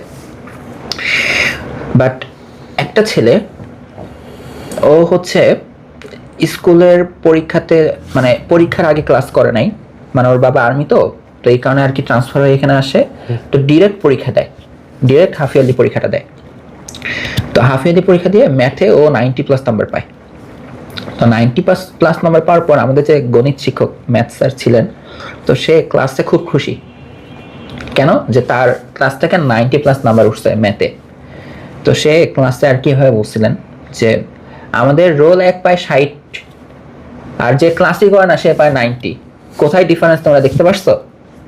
মানে বিষয়টা হচ্ছে, কেন জানি সে আমাকে তখন, এখন স্যার তো পছন্দ করে অনেক, স্যারের সাথে স্কুল লাইফের পর অনেক দেখা সাক্ষাৎ হয়, স্যার অনেক ভালো। বাট সেই সময়টাতে সে আমাকে কেন জানি একটু হিমুলেট করে কথা বলতেন সব সময়। মানে যেহেতু আমার কেন হিমুলেট করতে, আমি যোগ্য ছিলাম, হিমুলেট হওয়ার যোগ্য ছিলাম, বা আমাকে যে অপমান করতে এটার আমি প্রাপ্য ছিলাম। কেন প্রাপ্য ছিলাম? ধরে নিচ্ছি এখানে 5টা স্টুডেন্ট আছে, এখন আমি জানি ওরা কোনো না কোনো ভাবে রোল 1, আমি কি এক্সপেক্ট করবো? ওরা আমি যা জিজ্ঞাসা করবো পারবে, অ্যাটলিস্ট ম্যাথ বা সায়েন্সের ক্ষেত্রে তো পারা উচিত। এখন আমি ওকে জিজ্ঞাসা করলাম যে আচ্ছা ঠিক আছে, √5 কি মূলত না অমূলত, মূলত নাকি অমূলত? এখন আমি ভাবলাম মতন তাকায় আসছি, আমি কি ভাববো যে কেমন রোল 1, খারাপ তো ভাববই। তো এরকম আর কি, স্যার যখন ক্লাসে টুকটাক বেসিক জিজ্ঞেস করতেন, আমি তখন তাকায় থাকতাম, কারণ আমি তো ম্যাথে দুর্বল বলতে যে আমি বলি আমার পড়ালেখার স্ট্র্যাটেজি কি ছিল, আমি তো হচ্ছে একটা বইয়ের সব পড়বো, দেন পরীক্ষা হলে যে নিজের ভাষায় লিখবো। ম্যাথ তো নিজের ভাষায় লেখা যায় না, তাই না? আমি তো এখন বলছি ক্লাস 6 থেকে তো আমি ক্রিয়েটিভ কোয়েশ্চেন করতে অ্যান্সার লিখতাম, মানে এমন ভাবে লিখতাম যে কেউ ধরতে পারবে না যে আমি বানাই লিখতেছি, বাট ইনফরমেশন দিতাম, বইয়ের ইনফরমেশন গুলোকে নিজের ভাষায় লিখতাম। তো ম্যাথের ক্ষেত্রে তো আর এটা পসিবল না। আর আমি ম্যাথের জন্য গাইডও কিনি নাই, ওইভাবে ভাবছি যে লাগবে না, জাস্ট বইয়ের উদাহরণ, বইয়ের অঙ্ক করার ট্রাই করতাম, কোনোটাও হইতো না, আমি বুঝতে পারলাম যে কোনটা হয় নাই। বুঝতে পারছো? ওকে। তো এই কারণে হচ্ছে আমার ম্যাথের রেজাল্ট খারাপ আসতো। তো স্যার যখন আমাকে এভাবে ক্লাসে সবার সামনে বলছে যে আমাদের রোল 1 নাম্বার পায় 60-65, অন্য একটা স্কুলের ছেলে এসে পরীক্ষা দিল ও 90+ পায়, কিভাবে হয় এটা? তো এরপরে হচ্ছে আমি ওই হাফ ইয়ারলির পরে আমাদের রোজার বন্ধ দিয়ে দিয়েছিল, তো কারণ এটা 2015 সাল, তো রোজার মাস তখন জুন জুলাইয়ের দিকে হইতো। তো ওই রোজার মাস পুরাটা আমি মানে খালি ম্যাথ করতাম। ওই যে 2015 সাল না, আব্বু কম্পিউটার কিনে দিছিল, বলছিলাম যে 2015 সালে আব্বু কম্পিউটার কিনে দেয়। তো কম্পিউটারে হচ্ছে আমি সার্চ দিতাম 2014 জেএসসি এক্সাম কোশ্চেন, আর আগের বছরে জেএসসি কোশ্চেন গুলো তখন গুগলে এগুলো আসতো, উত্তর সহ আসতো। আমি কি করতাম, জাস্ট নিয়ে উত্তরগুলো নিয়ে ট্রাই করতাম, পরে দেখতাম যে বইয়ের সাথে ম্যাচ করছে, বইয়ের প্রশ্নের সাথে এটা ম্যাচ করছে, পরে হতাম এটাই উত্তর। তো এভাবে খালি প্র্যাকটিস করতাম।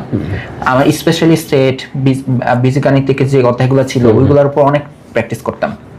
তো প্র্যাকটিস করতে করতে আমি দেখলাম যে কোশ্চেনগুলো তো মানে আমাদের স্কুলে যে পরীক্ষাটা হইলো হাফ ইয়ারলি, যেটাতে আমি 60 পেলাম, প্রশ্ন আসছে সব বোর্ড কোশ্চেন থেকে। বাট এই যে আমি কোশ্চেন অ্যানালাইসিস করতেছি না, জানি না বিগত বছরে জিএসসিতে কি প্রশ্ন আসে, তা আমি এর জন্য অ্যান্সার করতে পারতেছি না। ইভেন বাকি সাবজেক্টগুলোরও এইভাবেই কোশ্চেন হচ্ছে, বাট বাকি সাবজেক্ট আমি ক্রিয়েটিভ ওয়েতে অ্যান্সার করে নাম্বার পাচ্ছি, বাট ম্যাথে তো নাম্বার পাচ্ছি না। তো হচ্ছে ওই রোজার মাস ধুমাই খালি ভাবে অনলাইন থেকে ম্যাথ করতাম, করতে করতে রোজার পরে আমাদের প্রথম একটা মডেল টেস্ট হয় 60 নাম্বারের। হ্যাঁ, তো 60 নাম্বারের মডেল টেস্ট, এবার আমি রেডি যে এবার প্রশ্ন আসলে অ্যান্সার করবো। আচ্ছা, তো প্রথম পরীক্ষা দিই।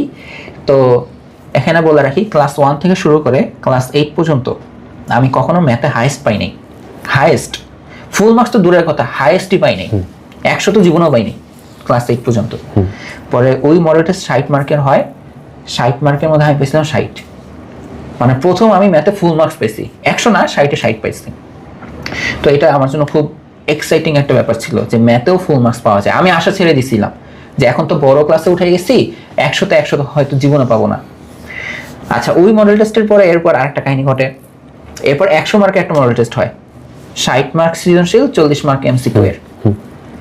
তো ওইবারে আমি 60-এর মধ্যে মনে হয় 58-র মতো নাম্বার পেয়েছিলাম সৃজনশীলে, মানে ফুল মার্কস অলমোস্ট।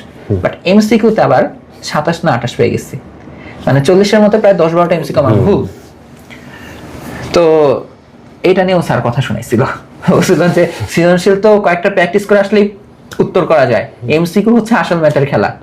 মানে আমাকে বুঝাইলো যে এমসিকিউ পারে না সে ম্যাথের কিছুই পারে না। তো ওইটা আবার আমারই কথা লাগে।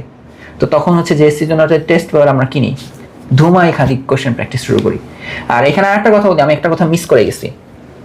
ওই যে রোজার মাসে আমি যখন ক্লাস 8-এর সৃজনশীল প্রশ্নগুলো করা শুরু করলাম বইয়ের সাথে ম্যাচ করে, তখন এখানে চমক ভাইয়ের সাথে আমার একটা ঘটনা মিলে যায়।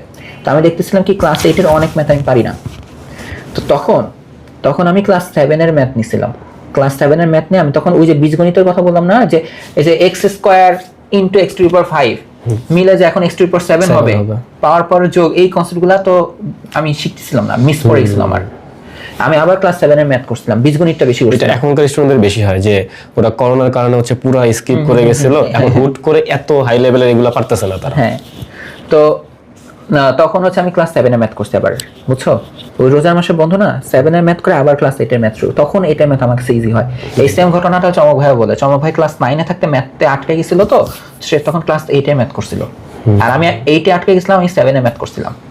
তো এই যে যখন আমি ম্যাথের এই গিট্টুটা খুলে যায়, যে যখন আমি ম্যাথকে বুঝে শুরু করলাম যে আচ্ছা এটা মানে এখন এভাবে করতে হবে, তারপর থেকে একটা ভালো লাগা, মানে তখন ম্যাথ করতে বোর হয় না। তখন আমি ওটা খুঁজতাম যে বইয়ের মধ্যে আরেকটু কঠিন কোশ্চেন কোনটা, বুঝছো? বাট ওই যে এমসিকিউ একটু দুর্বল ছিলাম, আবার এমসিকিউ প্রশ্ন প্র্যাকটিস করতে করতে খুব বেশি দিন লাগে না, 1 সপ্তাহ মতন সময় লাগছে। এরপরে স্কুলে একটা লাস্ট মডেল টেস্ট হয়, মানে 100 পেয়েছিলে লাস্ট মডেল টেস্ট হয় জেএসসির আগে, ওইটাতে আমি 60-এ 60, এমসিকিউ 40-এ 40। আমি 99 পেয়েছিলাম। আমার এক মার্ক যে কোন জায়গা থেকে কাটছে আমি এখনো বুঝতেছি না, আমি পুরো সব অ্যানসার করছিলাম। কেন পাইনি জানো? এমসিকিউ নাম্বার কাটছিল কি জানি না, এমসিকিউ তো নাম্বার কাটেনি, সিএমসি কাটছিল। আচ্ছা, 1 নাম্বার কেন পাইনি জানো? কেন? আমি কালি শেষ।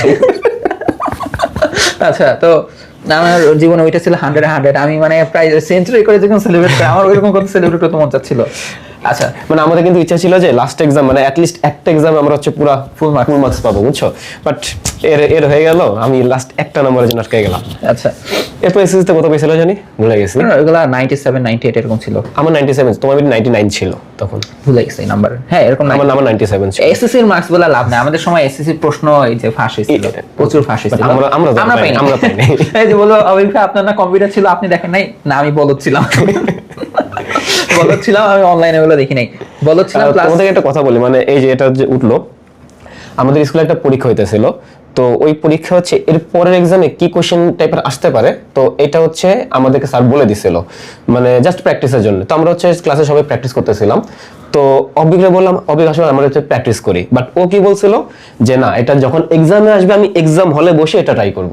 এই যে আমার এই যে এটা একটা কি বলবো, এটা ভার্সিটিতে আমার একটা খারাপ ইমপ্যাক্ট ফেলছে, যে যখন আমি জানি যে আমাকে যখন কোনো টিচার ক্লু দিয়ে দিচ্ছে যে এরকম টাইপের কোশ্চেন হবে, তো তখন ওইটা আমি ইগোতে লাগাইতাম যে ঠিক আছে তুমি প্রশ্নে পরীক্ষা আসবা, ঠিক আছে তোমার সাথে পরীক্ষা হলে দেখা হবে, মানে এখন দেখবো না। মানে এটা মানে কি বলবো, আলটিমেটলি পড়ালেখাটাকে স্কুল লেভেলে আমি গেম হিসেবে নিতাম, গেমের চ্যালেঞ্জ হিসেবে নিতাম। মানে রেজাল্ট ভালো করতে হবে দেখে পড়বো এমনটা না, মানে থাকে না যে আমাকে একটা লেভেল পার করতে হবে, ওর সাথে এখন আমার কম্পিটিশন যখন কম্পিটিশন আমি তখন কম্পিট করবো এরকম। ঠিক আছে, সাপোজ হচ্ছে আমার কাছে ওই যে বললাম যে স্যার বলে দিচ্ছে যে কোন টাইপের হবে, আমি এটা জানি যে এই টাইপ প্রশ্নটা আসবে, বাট আমি এটা করতাম না। এখন পোলাপানগুলো কি বেশি ভাব নিচ্ছে। আচ্ছা, তো যাই হোক, তো এসএসসির প্রশ্ন ধুমায় ফাঁস হইতো, বুঝছো? আমাদের 2018 সালের এসএসসি ধুমায় ফাঁস হয়েছে। এই যে ও আমাকে বললো না যে ম্যাথে কত পাইছো 99, আমি কিন্তু বললাম বাদ দাও, কারণ আমি যদি বলিও সাপোজ 99ই পাইছি, আমি 99 না মনে হয় 98, আসলে মানে আমি যে বলবো যে 98 পেয়েছি, আমি এটা বলতে পারি প্রাউডলি 98, বাট বাকিরা 100 পেয়েছে, বুঝছো? ওই কারণে খারাপ লাগে। ইভেন যারা 100 পেয়েছে ওরা অনেকে অবৈধভাবে পাইছে আর কি। হ্যাঁ, তো এই কারণে আজকে ইচ্ছা নাই বলার, আর চলে গেছে। আমি এর আগে আমার এসএসসি মার্কশিট দেখাইছিলাম, বাট এটাও বলছিলাম যে ভাইবো না, আমার থেকে ভালো রেজাল্ট অনেকেরই আসছে। কেন আছে? কারণ প্রশ্ন ফাঁস হয়েছে। আচ্ছা, তো ম্যাথের প্রতি ভালো লাগাতে ছিলাম, তো 9-10 আমার ম্যাথে আর কোনো সমস্যা হয় নাই, ম্যাথে অলমোস্ট ফুল মার্কস করেই পাইতাম। আর পরবর্তীতে ইন্টারমিডিয়েটেও ম্যাথে আমার যে সমস্যা হয় নাই। ইন্টারে আমার ম্যাথে একটা কাহিনী আছে, একদম প্রথম মিড পরীক্ষা যেটা বলে বা কুইজ পরীক্ষা বলে, এই নাম্বার মোট সিলেবাসে অ্যাড হবে, মানে মোট নাম্বার অ্যাড হবে।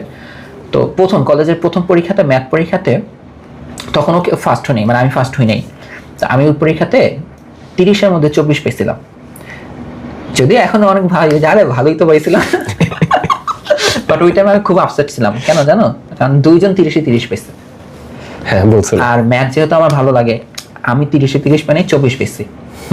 আমি বলি একটা ম্যাথ কি ভুল করছি। একটা ম্যাথে হচ্ছে কি, একটা সমীকরণ অসমতার অঙ্কে ব্যস্তকরণ করা লাগবে, মানে এই পাশকে উল্টাইলে এই পাশকে উল্টাইতে হবে না, আমি বলে গেছিলাম উল্টাইতে, এই পাশ উল্টা এই পাশ উল্টাই নাই, যে টুকটাক ম্যাথের মিস্টেক, ম্যাথ পারতাম বাট ভুল করে ফেলছি আমি।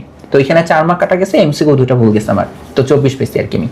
তো ওই সময় কলেজে নটরডেমে, এখন বলতে পারে ভাইয়া নটরডেমে কেন চান্স পান নাই? হ্যাঁ, আমি নটরডেমে পরীক্ষা দিয়েছিলাম, চান্স পাই নাই। কেন চান্স পাই নাই সেটা একটা চান্স পাই নাই, আমি ট্রুলি জিজ্ঞাসা করি। আমাকে যদি জিজ্ঞেস করে ভাইয়া নটরডেমে চান্স পান নাই, বইটা চান্স পান নাই, আমি সত্যি কথা আমি এগ্রি করবো। আমি নটরডেমে পরীক্ষা দিচ্ছি, চান্স পাই নাই, বইটা পরীক্ষা দিচ্ছি, বইটা চান্স পাই নাই। কেন? অ্যান্সার যে যোগ্য না দেখে চান্স পাই নাই, এটা আমি মেনে নিই আগে। বাট এর পিছনে কিছু বাট থাকেই, কিন্তু থাকেই। তো ওইসব কিন্তু নিয়ে কথা বলে অনেক কাহিনী চলে যাবে। যদি নটরডেমেরটার কথাই বলি, নটরডেম অ্যাডমিশন টেস্টের কথাই যদি বলি, এটার পেছনে একটা খারাপ ইম্প্যাক্ট ছিল আমার এসএসসি রেজাল্ট। এসএসসি রেজাল্ট কি, এখন যে কেউ শুনে বলবে যে মাত্র বললেন যে আপনার এসএসসি ম্যাট্রিক পরীক্ষার প্রশ্ন তো ধুমায় ফাঁস হয়েছে, তাহলে কি সমস্যা? সমস্যাটা হচ্ছে 2018 সালে যে এসএসসি পরীক্ষাটা দিই, ওই এসএসসি পরীক্ষাতে আমি ইংলিশ সেকেন্ড পেপারে 92 নাম্বার পেয়েছি। কত পেয়েছি? 92। ভালো না খারাপ? অনেক ভালো না, অনেক আরো বেশি পেয়েছে। আচ্ছা ঠিক আছে, ভালোই ধরলাম, ভালো 92। ইংলিশ ফার্স্ট পেপারে আমি নাম্বার পেয়েছি 57। আমি একটা স্কুলে ফার্স্ট হয়, হ্যাঁ লাস্টেও ফার্স্ট হয়েছে, বাট আলটিমেটলি একটা স্কুলে এতদিন ধরে ফার্স্ট হয়। আমি ইংলিশ ফার্স্ট পেপারে 57 পাইলাম। ওরা বলবে কি আপনি ঠিকই আছে 57 পাবেন, কারণ আমি ইংরেজিটার উচ্চারণ করতে পারি না। আচ্ছা লজিকে আসি, তো ইংলিশ সেকেন্ড পেপারে 92 আর ইংলিশ ফার্স্ট পেপারে 57, এটা কোনোভাবে মানা যায়? আমিও এটা মানতে পারতেছিলাম না।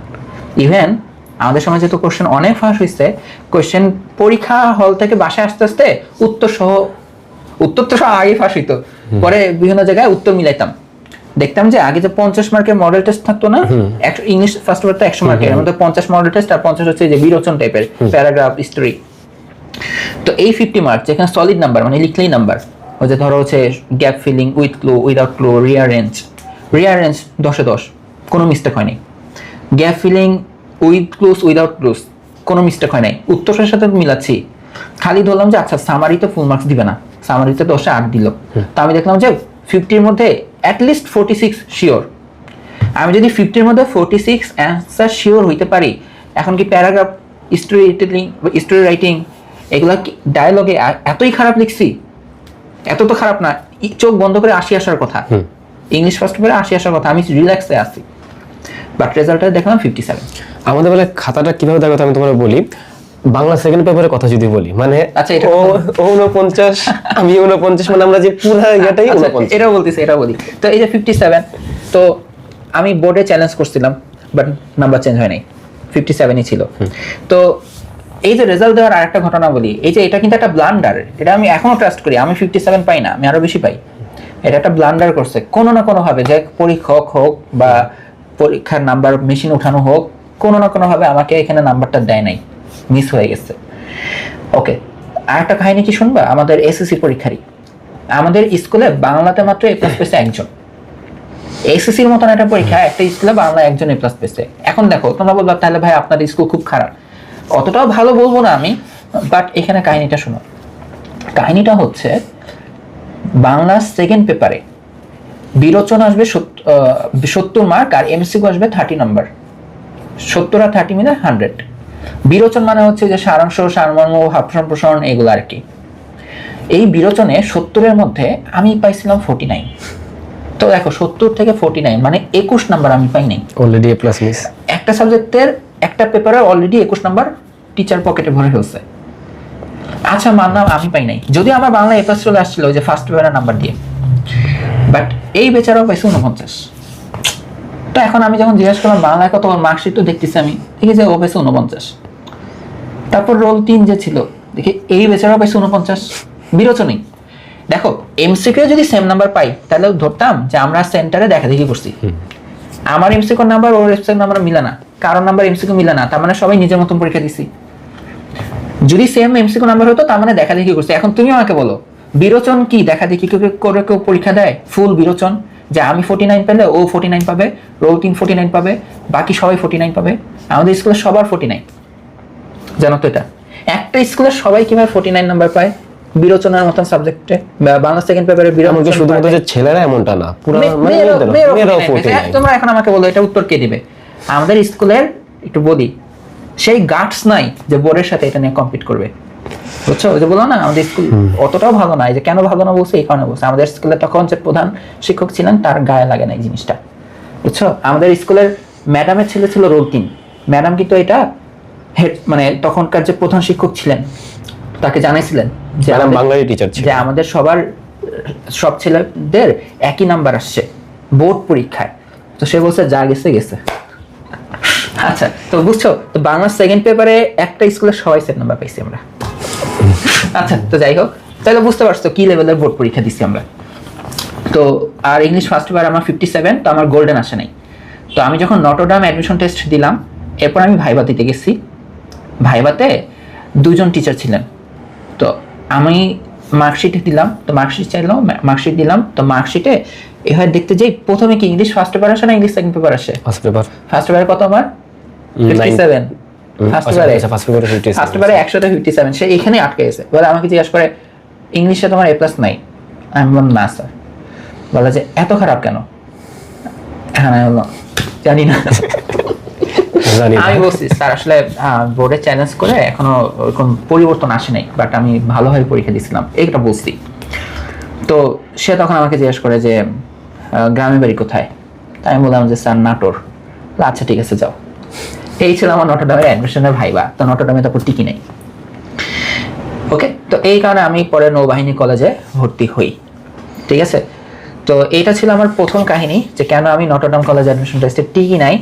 টু বি অনেস্ট, আমাকে যদি জিজ্ঞাসা করো আমি এটাই বলবো যোগ্যতা ছিল না দেখেই টিকি নাই। কারণ নটরডাম কলেজ আমি জানি তারা পরিশ্রমী শিক্ষার্থী বা যোগ্য শিক্ষার্থীদেরকে খুঁজে বের করে। আর স্বাভাবিকভাবে একটা জায়গায় সবাইকে চান্স দেওয়া পসিবল না। 1800 না 2000 স্টুডেন্ট থাকে সায়েন্সের নটরডাম কলেজে, ওইখানে স্বাভাবিকভাবে সবাই চান্স পাবে না। আমার অনেক খারাপ লাগছিল প্রথম, পরবর্তীতে আবার তোমাদের অভিজ্ঞতার সাথে হচ্ছে আমি ভাবনি, বুঝছো? যে আমি কিন্তু এক্সাম দেইনি, নটরডাম এক্সাম। আমি ওরা বলি যে আরে আমি যদি দিয়ে দিতাম আমি তো ঠিকই যেতাম। আচ্ছা, তো আমি যে ম্যাথ নিয়ে ভাবনিছিলাম, তো এর জন্য আর কি জানা রাখলাম যে কেন নটরডামে টিকি নাই। এখন আমি আমার আবার এক্সাম না দেওয়ার কারণ হচ্ছে আমি আশেপাশে যে কলেজগুলো, আমার বাসার আশেপাশে যে কলেজগুলো, ওগুলোতে আর কি ভর্তি হইতে চাইছিলাম।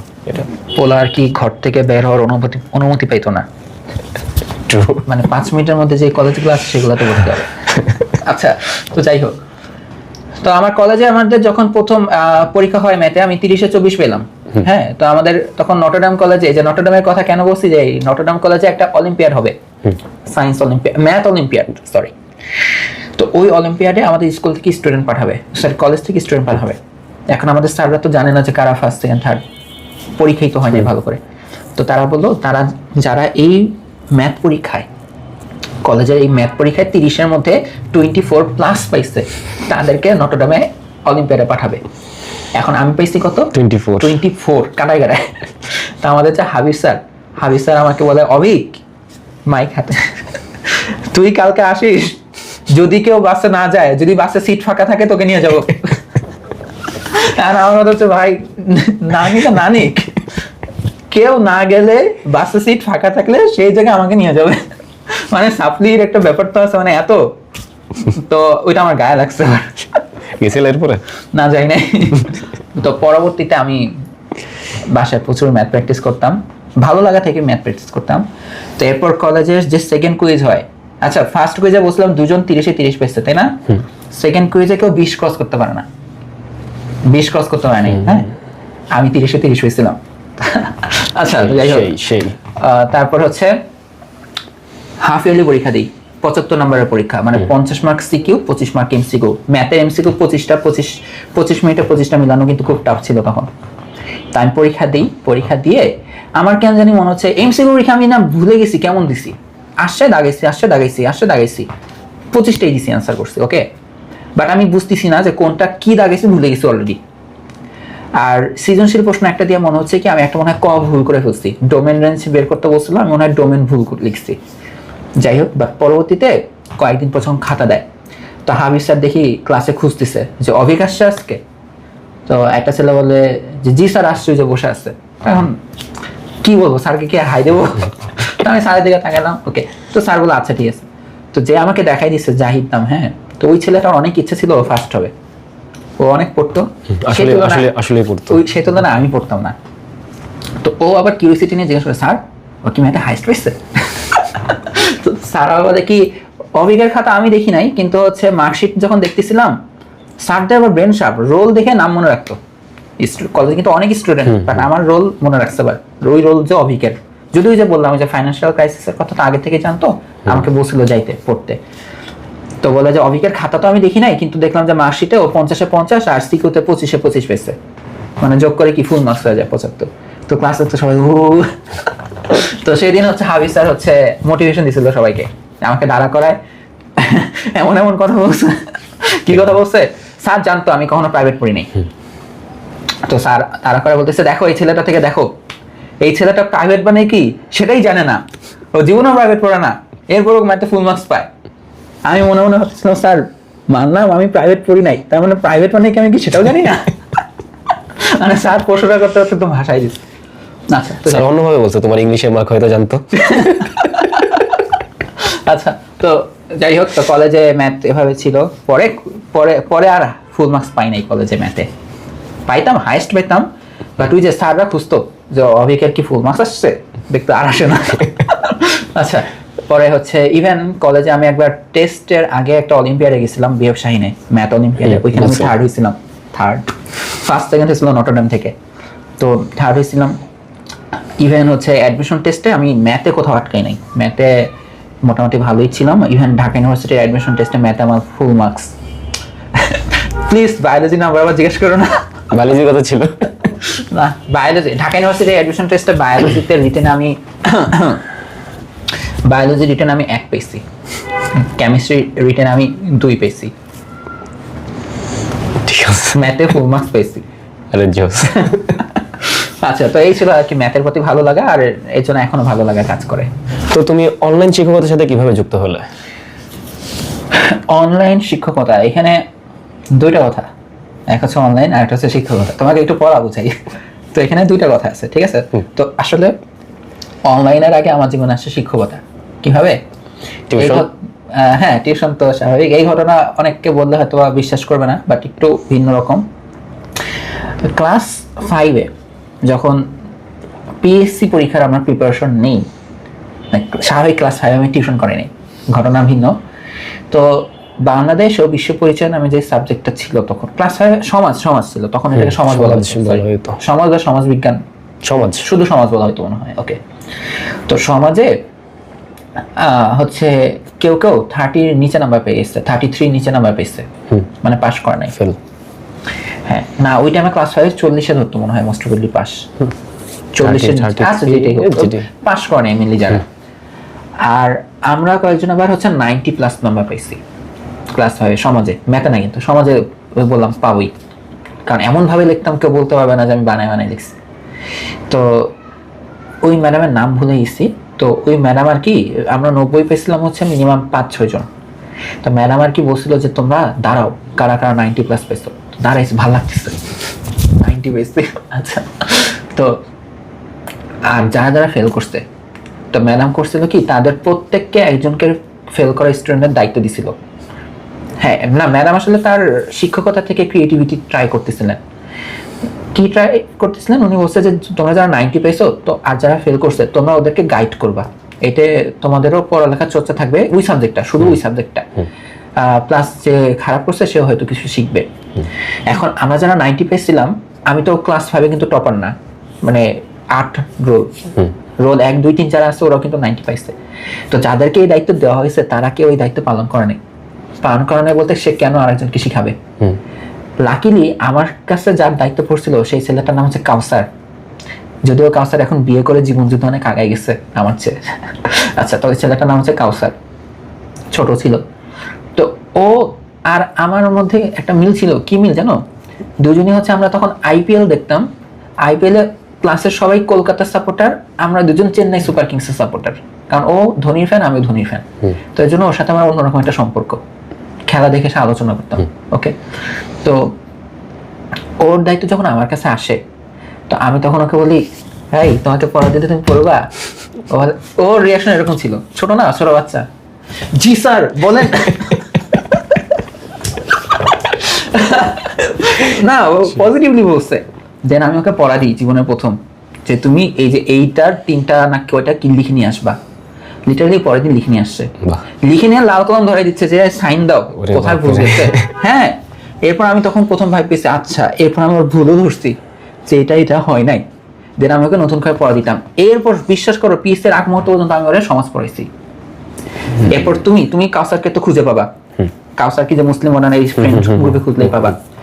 কাউসার পিএসসি পরীক্ষায় পুরা A+ পায় নাই, GPA 5 পায় নাই।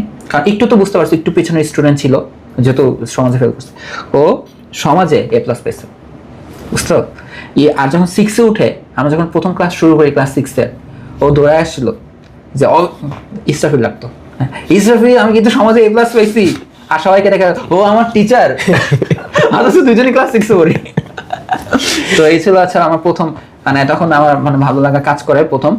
আর ক্লাস 7 বা 8-এ যখন কম্পিউটার আসে আমার বাসায়, আর আমি অনলাইনে হচ্ছে সার্চ দিই। আমার গেমিং এর কোনো নেশা ছিল না কখনোই ছোট থেকেই। তো আমি কম্পিউটার দিয়ে যে গেম খেলবো এমনটা না, কম্পিউটার থেকে আমি শুরুতে অনলাইন ক্লাস ঘাটাঘাটি করতাম। তো অনলাইন থেকে যখন কিছু শিখতাম, ধরো চমক ভাই একটা নতুন কিছু শিখাইছে, তো এইগুলা শিখে আমি স্কুলে যে ভাব নিতাম ওদের কাছে, ওদেরকে শিখাইতাম যে এই তোমরা কি গাউসের সূত্রটা জানো, দেখো এই সূত্রটা কিন্তু এভাবে এভাবে হয়, ভাব নিতাম, মানে সহজভাবে এক্সপ্লেন করে। আর ওরা ভাবতো যে আরে জোস, হয়তো অনেক কিছু জানে। তো ওই যে ওদেরকে যে আমি এক্সপ্লেন করতাম, তো ওইখান থেকে আমার একটা ভালো লাগা কাজ করতো যে আমি ওরা বুঝাইতে পারতেছি। তোমাকে কিন্তু আমি শুধু ও কি আমার রোল কত ছিল? 2 ছিল। ওকে আমি স্কুলে ক্লাস 9-10 ফিজিক্সও পড়াইছি, ফিজিক্সের সৃজনশীল বুঝাইছি না যে এটা কেন হচ্ছে এরকম ভাবে। তো ক্রেডিট দাও। কি ঠিক আছে, ধন্যবাদ। ওরা কিন্তু আমি শিখাইছি। ইন্টারে কিছু শিখেছি না, এই ইন্টিগ্রেশন একটা ম্যাচ শিখেছি আমি, মনে আছে? মুসলিম আমরা ক্লাসে বসে পরীক্ষা দিচ্ছিলাম। তুমি আমার কুয়ার ম্যাথ শিখাইছিলা।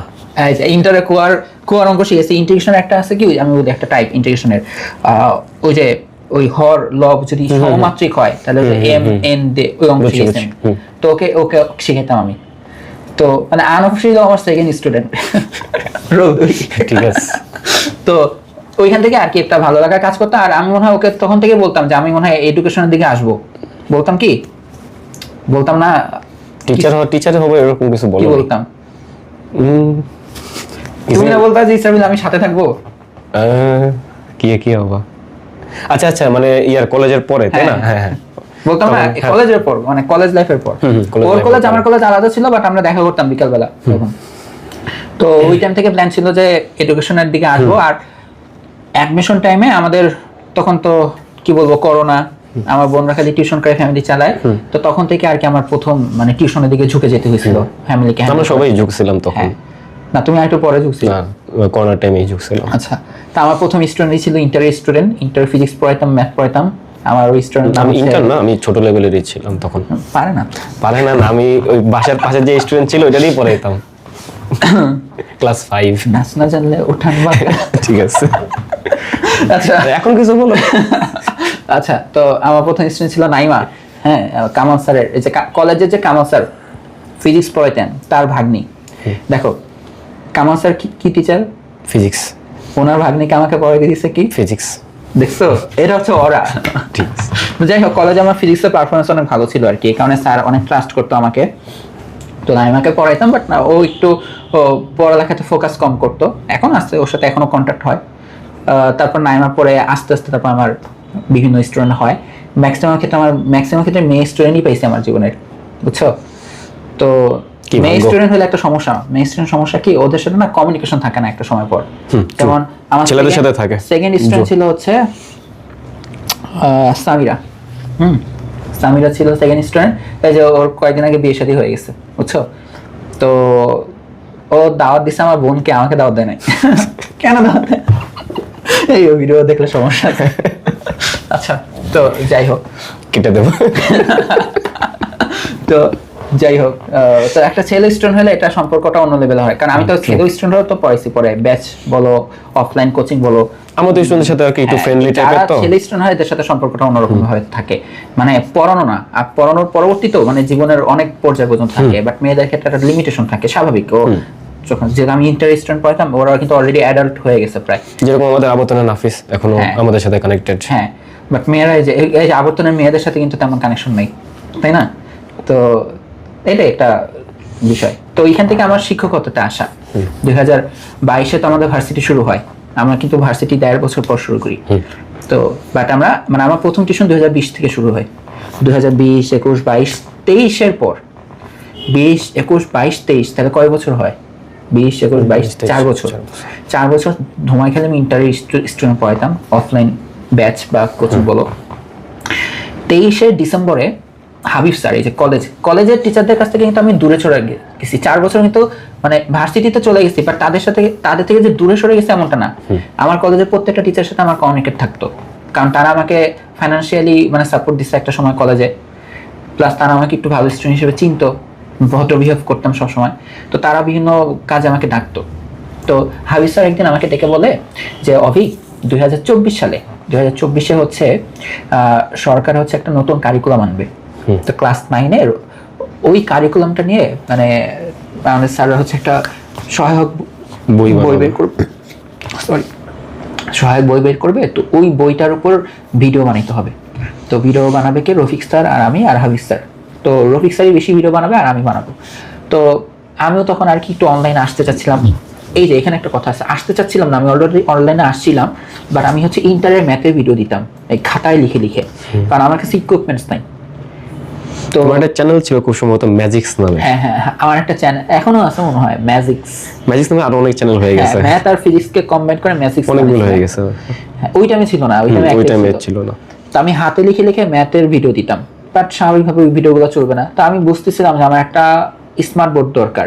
তো স্যাররা হচ্ছে যেহেতু অনলাইনের জন্য স্মার্ট বোর্ড কিনবে, তো তখন আমি স্যারদের এটাতে রাজি হই যে ঠিক আছে আমি তাহলে এখানে ভিডিও দিব। আর ভিডিও দেওয়ার পর থেকে আমার ভালো লাগা শুরু করে, যারে অনলাইনে পড়া তো অন্যরকম মজা। যদিও কোনো সাবস্ক্রাইবার ছিল না, মানে এমন গেছে ভিডিও ছাড়ছি 1 সপ্তাহে 1টা ভিউ পড়ে নাই, মানে আমার ভিউ ছাড়া দেখলাম যে ভিউ আসছে 25টা, 1 সপ্তাহ পরে দেখি 26টা, মানে আমারটাই কাউন্ট হয়েছে আর কি। ঠিক আছে, তারপর আর কি ভিডিও দিতে ক্লাস 9-এর ভিডিও পুরো ম্যাথটা দিই, প্লাস ওই টাইমে হচ্ছে আমি অ্যাডমিশনের কিছু ভিডিও দিতাম। ওই টাইমে যারা মনে হয় এইচএসসি মোস্ট অফলি 23 ব্যাচ বা 22 ব্যাচ চলতেছিল, অ্যাডমিশনের কিছু ভিডিও দিতাম যে ঢাকা ইউনিভার্সিটিতে চান্স পাওয়ার উপায়, আর হচ্ছে ইন্টারের কিছু ম্যাথে ভিডিও দিতাম। মানে আমি অ্যাডমিশন, ইন্টার আর 9-এর ভিডিও দিচ্ছিলাম। বাট এরকম করতে করতে মোটামুটি 6-7 মাস সময়ে 1000 সাবস্ক্রাইবার হয়। তারপর এটা তো আসলে খুবই কম। পরে জুলাই আন্দোলন হয়। জুলাই আন্দোলনের পরে 2024-এ যে সরকার পতনের পরে নতুন যেই সরকার গঠন হয় ইন্টারিম যে, তো তারা আর কি ঘোষণা দেয় যে ওই 9-এর বার্ষিক পরীক্ষা হবে। এর আগে পরীক্ষা হওয়ার কথা ছিল না, মূল্যায়ন হওয়ার কথা ছিল। তো যখন স্টুডেন্টরা পরীক্ষার নাম শুনে, তো তখন আর কি তারা ওই যে ম্যাথ বইয়ের ভিডিওগুলো সার্চ করে। আর তখন মানে আমি যদি বলি, প্রাউডলি যদি বলি যে বাংলাদেশের সব থেকে কে এই নতুন 9 এর ম্যাথ নিয়ে কাজ করছিল, সেটা হচ্ছে একদম ডেডিকেটেড ভাবে আমরা একদম ফ্রিতে ক্লাস দিচ্ছি। অন্যান্য প্ল্যাটফর্মে করছে যেমন টেকনিক ইজ এডুকেশন বা শিখো বা 10 ওরা ভিডিও দিত, বাট জাস্ট একটা দুটো ভিডিও, বাকিটা তো হচ্ছে পেইড। মানে ওরা এভাবে সেভাবে বললে খারাপ দেখাবে, তারা হচ্ছে 6 to 10 এর নতুন কারিকুলামে পেইড ব্যাচ লঞ্চ করতো আর কি। বাট 9 এর নতুন কারিকুলামের যে ফ্রি কন্টেন্ট দিবে ওটা স্কুল ম্যাথমেটিক্স ছাড়া কেউ একদম A to Z দেয় নাই। প্লাস আমি খুব ডেডিকেটেড ভাবে ক্লাসগুলো নিতাম, তো তখন আর কি আমাদের ভিডিওগুলো একটু রিচ পায়, স্টুডেন্টরা আমাদেরকে চিনতে থাকে। তো চিনতে তো আমাদের ওই প্রথম 6-7 মাসে 1000 সাবস্ক্রাইবারও হয় না, বাট পরবর্তী কয়েক মাসের মধ্যে এটা 10,000 সাবস্ক্রাইবার হয়ে যায়। আর স্টুডেন্টদের মধ্যে একটি আমাদের যারা প্রথম দিকের সাবস্ক্রাইবার তারা হচ্ছে আমাকে একটু মোটামুটি চিনে। এরপরে আর কি মানে আর অফলাইনের দিকে আমার ঝুঁকাটা বন্ধ হয়ে যায়। মানে তখন বুঝলাম যে আচ্ছা ঠিক আছে, তাহলে অনলাইনে যদি আমি এদেরকে নিয়ে কাজ করি তাহলে হয়তো বা ওদেরও ভালো, আর আমারও যেহেতু এখানে অনেক কাজ। অনলাইনে একটা ক্লাস প্রিপেয়ার, ইউটিউবের একটা ফ্রি ক্লাস জেনারেট করতে অনেক কাজ, এটার পিছনে থাম্বনেলের কাজ থাকে, ডিজাইনের কাজ দেওয়া লাগে, শুরুর দিকে তো আমি করতাম। এখন আমাদের একটা ডিজাইনার আসছে, একটাই ডিজাইনার, বাট শুরুর দিকে তো এটা আমি করতাম, তাই না? তারপর ভিডিও আপলোড করা, আমার ইন্টারনেট স্পিড খুব কম ছিল, আমার ভিডিও আপলোড হতে 1 ঘন্টার ভিডিও আপলোড হতে সারা রাত লাগতো। আমরা হচ্ছে পুরো পিসি হচ্ছে ফালায় রাখতাম, আপলোড দিতে থাকতাম, নতুন ক্লাসের কন্টেন্ট বানাইতাম আর কি, স্লাইড বানাইতাম, তো মাঝখানে এডিট করতাম আবার, বুঝতে পারছো? যেহেতু রেকর্ড ক্লাস একটু টুকটাক এডিট থাকতো, তো ওইগুলো রেন্ডার হইতে আবার সময় লাগতো। তো এই অনলাইন ক্লাসে অনেক প্যারা, বাট আমি দেখলাম যে এই প্যারাটা আমি নিতে পারতেছি, মানে হ্যাঁ নেই সমস্যা কি, ভালোই লাগে, খারাপ না। তো ওইখান থেকে আস্তে আস্তে আর কি 2024 সালের পরে আমরা প্রথম আমাদের পেইড ব্যাচ নামে, তারা হচ্ছে যারা 9 থেকে 10 উঠে, অর্থাৎ এসএসসি 26, মানে ওরা এখন যারা এসএসসি পরীক্ষা দিবে। তো মোটামুটি আমাদেরকে বাংলাদেশে যারা চিনে এই এসএসসি 26 বেশি চিনে, সব থেকে বেশি। ইভেন যে কয়েকদিন আগে একটা ছেলের সাথে আমার দেখা, হুট করে গেলাম, তো আমাকে ডাকতে বললো, হ্যাঁ আপনি ক্লাস নেন না স্কুল ম্যাথমেটিক্সে? আমি বললাম হ্যাঁ। তো বললো যে আদমজিতে পড়ে, বললো যে আমার মাও আপনাকে চিনে। তো এই যে এরকম আমার লাইফে মনে হয় 5 থেকে 6 বার হয়েছে খালি যে আমাকে কেউ চিনছে বাইরে, তো তখন অনেক ভালো লাগে। এখন তো সাবস্ক্রাইবার কম, 5-6 জন চিনে, এটাই আমার ভালো লাগতেছে এখন। আবার আমি তো জানি অনলাইনে অন্যান্য টিচার তো বাইরে হলে রাস্তায় স্টুডেন্ট জড়ো হয়, তো এক টাইম আমারও ড্রিম আছে আমাকে অনেকে চিনবে, ফেমাস হতে কার না ভালো লাগে, ঠিক আছে। বাট অবশ্যই পজিটিভ ভাবে এটা ফেমাসটা হইতো। ফেমাস বলতে কি ওইটা না, মানে ফেমাস হওয়ার জন্য আমি কাজ করতেছি এমনটা না, ওদেরকে আমি সার্ভিস দিব, ওরা এখান থেকে যদি উপকৃত হয় তাহলে অ্যাটলিস্ট এটা আমি যদি একটু ইসলামিক কথা বলি, খুব বেশি প্র্যাকটিসিয়াস ইসলামিক আমি না, মানে ওইটা আমার অনেক কিছু মিস যায়। জানো তো কেউ যদি একটা ফসল চাষ করে, সেখান থেকে যদি একটা পাখিও যদি একটা দানা খায়, তো ওইটা কি সদকা জারিয়া হিসেবে কিন্তু গণ্য হয়, তাই না? যদি আমার কোনো ভুল থাকে ক্ষমা সুন্দর দৃষ্টিতে দেখবে। তো এই যে আমি ক্লাসগুলো দিচ্ছি, আমি কিন্তু কোনো স্টুডেন্টকে টার্গেট করে ক্লাস দিচ্ছি না, একটা ব্যাচকে টার্গেট করে দিচ্ছি। আমি কিন্তু এমন না যে আদমজি স্কুলে ওই ছেলেটাই খালি দেখবে, আমি এটা কিন্তু ওপেন ফিল্ডে একটা ক্লাস দিচ্ছি, এই ইন্টেনশনে দিচ্ছি এখান থেকে কেউ না কেউ উপকার হবে। আর যদি উপকার হয় এটা অটোমেটিক ভাবে কি আমার একটা আমল নামা একটা যুক্ত হবে, তো এই ইন্টেনশনে আর কি দেওয়া। তো ওই দেওয়া থেকে এখন আপাতত আমাদের এই স্কুল ম্যাথমেটিক্স ভাই চলতেছে, এভাবে আমিও আগাচ্ছি। বর্তমানে সাবস্ক্রাইবার আমাদের 38, খুব কম, 38 লাখ না, 38,000। বাট এই প্রত্যেকটা সাবস্ক্রাইবারের একটা কাহিনী কি জানো? প্রত্যেকটা সাবস্ক্রাইবারকে আমি চিনি, জেনুইন। এই পুরো এখন বলবো যে 38,000 সাবস্ক্রাইবারকে আমি কিভাবে চিনি? আমি ডেইলি, আমি যে বলছি আমার গেমের প্রতি নেশা নাই, বাট আমার ইউটিউবের সাবস্ক্রাইবারের প্রতি একটা নেশা আছে। কিরকম নেশা? কে অ্যাড হলো আমি প্রত্যেকদিন দেখি যে এখন ধরো সাপোজ 12 জন আছে, ধরো 37,912, আমি একটু পর চেক করি যে 13 কখন হইলো, একটু পর চেক করি 14 কখন হইলো। তো আমার প্রত্যেকটার ইতিহাস মনে আছে। যখন 25,000 সাবস্ক্রাইবার হয়, আমরা হচ্ছে সেলিব্রেট করছিলাম 15,000, 20,000 সাবস্ক্রাইবার সেলিব্রেট করছি, 15,000 সাবস্ক্রাইবার সেলিব্রেট করছি। এই 25,000 হওয়ার সময় কি করতেছিলাম, আমি কোন জায়গায় ছিলাম, আমার এগুলো সব মনে আছে। মানে ধরো এখন 24,999, আমি এক্সাইটেড হয়ে বসে আছি, এখন আমার 25,000 হবে, আমি এক জায়গায় যে বসে আছি, আমার মনে আছে ওটা কোন ঘটনা। তো আমার প্রত্যেকটা সাবস্ক্রাইবার আমার চেনা, মানে এমন না আমার ইউটিউবটাকে আমি ফালায় রাখছি যে একা হচ্ছে। এটাই করা উচিত আসলে, এত বেশি এই সাবস্ক্রাইবার বাড়ার দিকে ফোকাস থাকা উচিত না। বাট এটা আমার কাছে একটা অন্যরকম, যে এটা একটা গ্রোথ হোক, ডেইলি হোক। হ্যাঁ, আমি দেখি যে আমার কয়জন সাবস্ক্রাইবার বাড়তেছে ডেইলি, মানে যখন যুক্ত হয় তখন আমি ভাবি যে এই যে এখন অ্যাড হইলো, ওকে আমি দেখতে পারতেছি না, চিনতেছি না, বাট এই যে নাম্বারটা, এই এততম মানুষটা আমার এখন ক্লাসগুলো দেখবে, কোনো না কোনো একটা ক্লাস দেখবে, বা কোনো ক্লাস ভালো লাগছে দেখেই সাবস্ক্রাইবটা করছে। তো অ্যাটলিস্ট আমি এটা বুঝতে পারতেছি 38,000 মানুষকে আমি কোনো না কোনোভাবে একটু মানে উপকার করে আসছি। তো এখন আমার যদি নেক্সট ফিউচার প্ল্যান বলো, আপাতত আমার দৃষ্টিকোণ থেকে আমি এই অনলাইন থেকে অন্য কিছু ভাবতেছি না।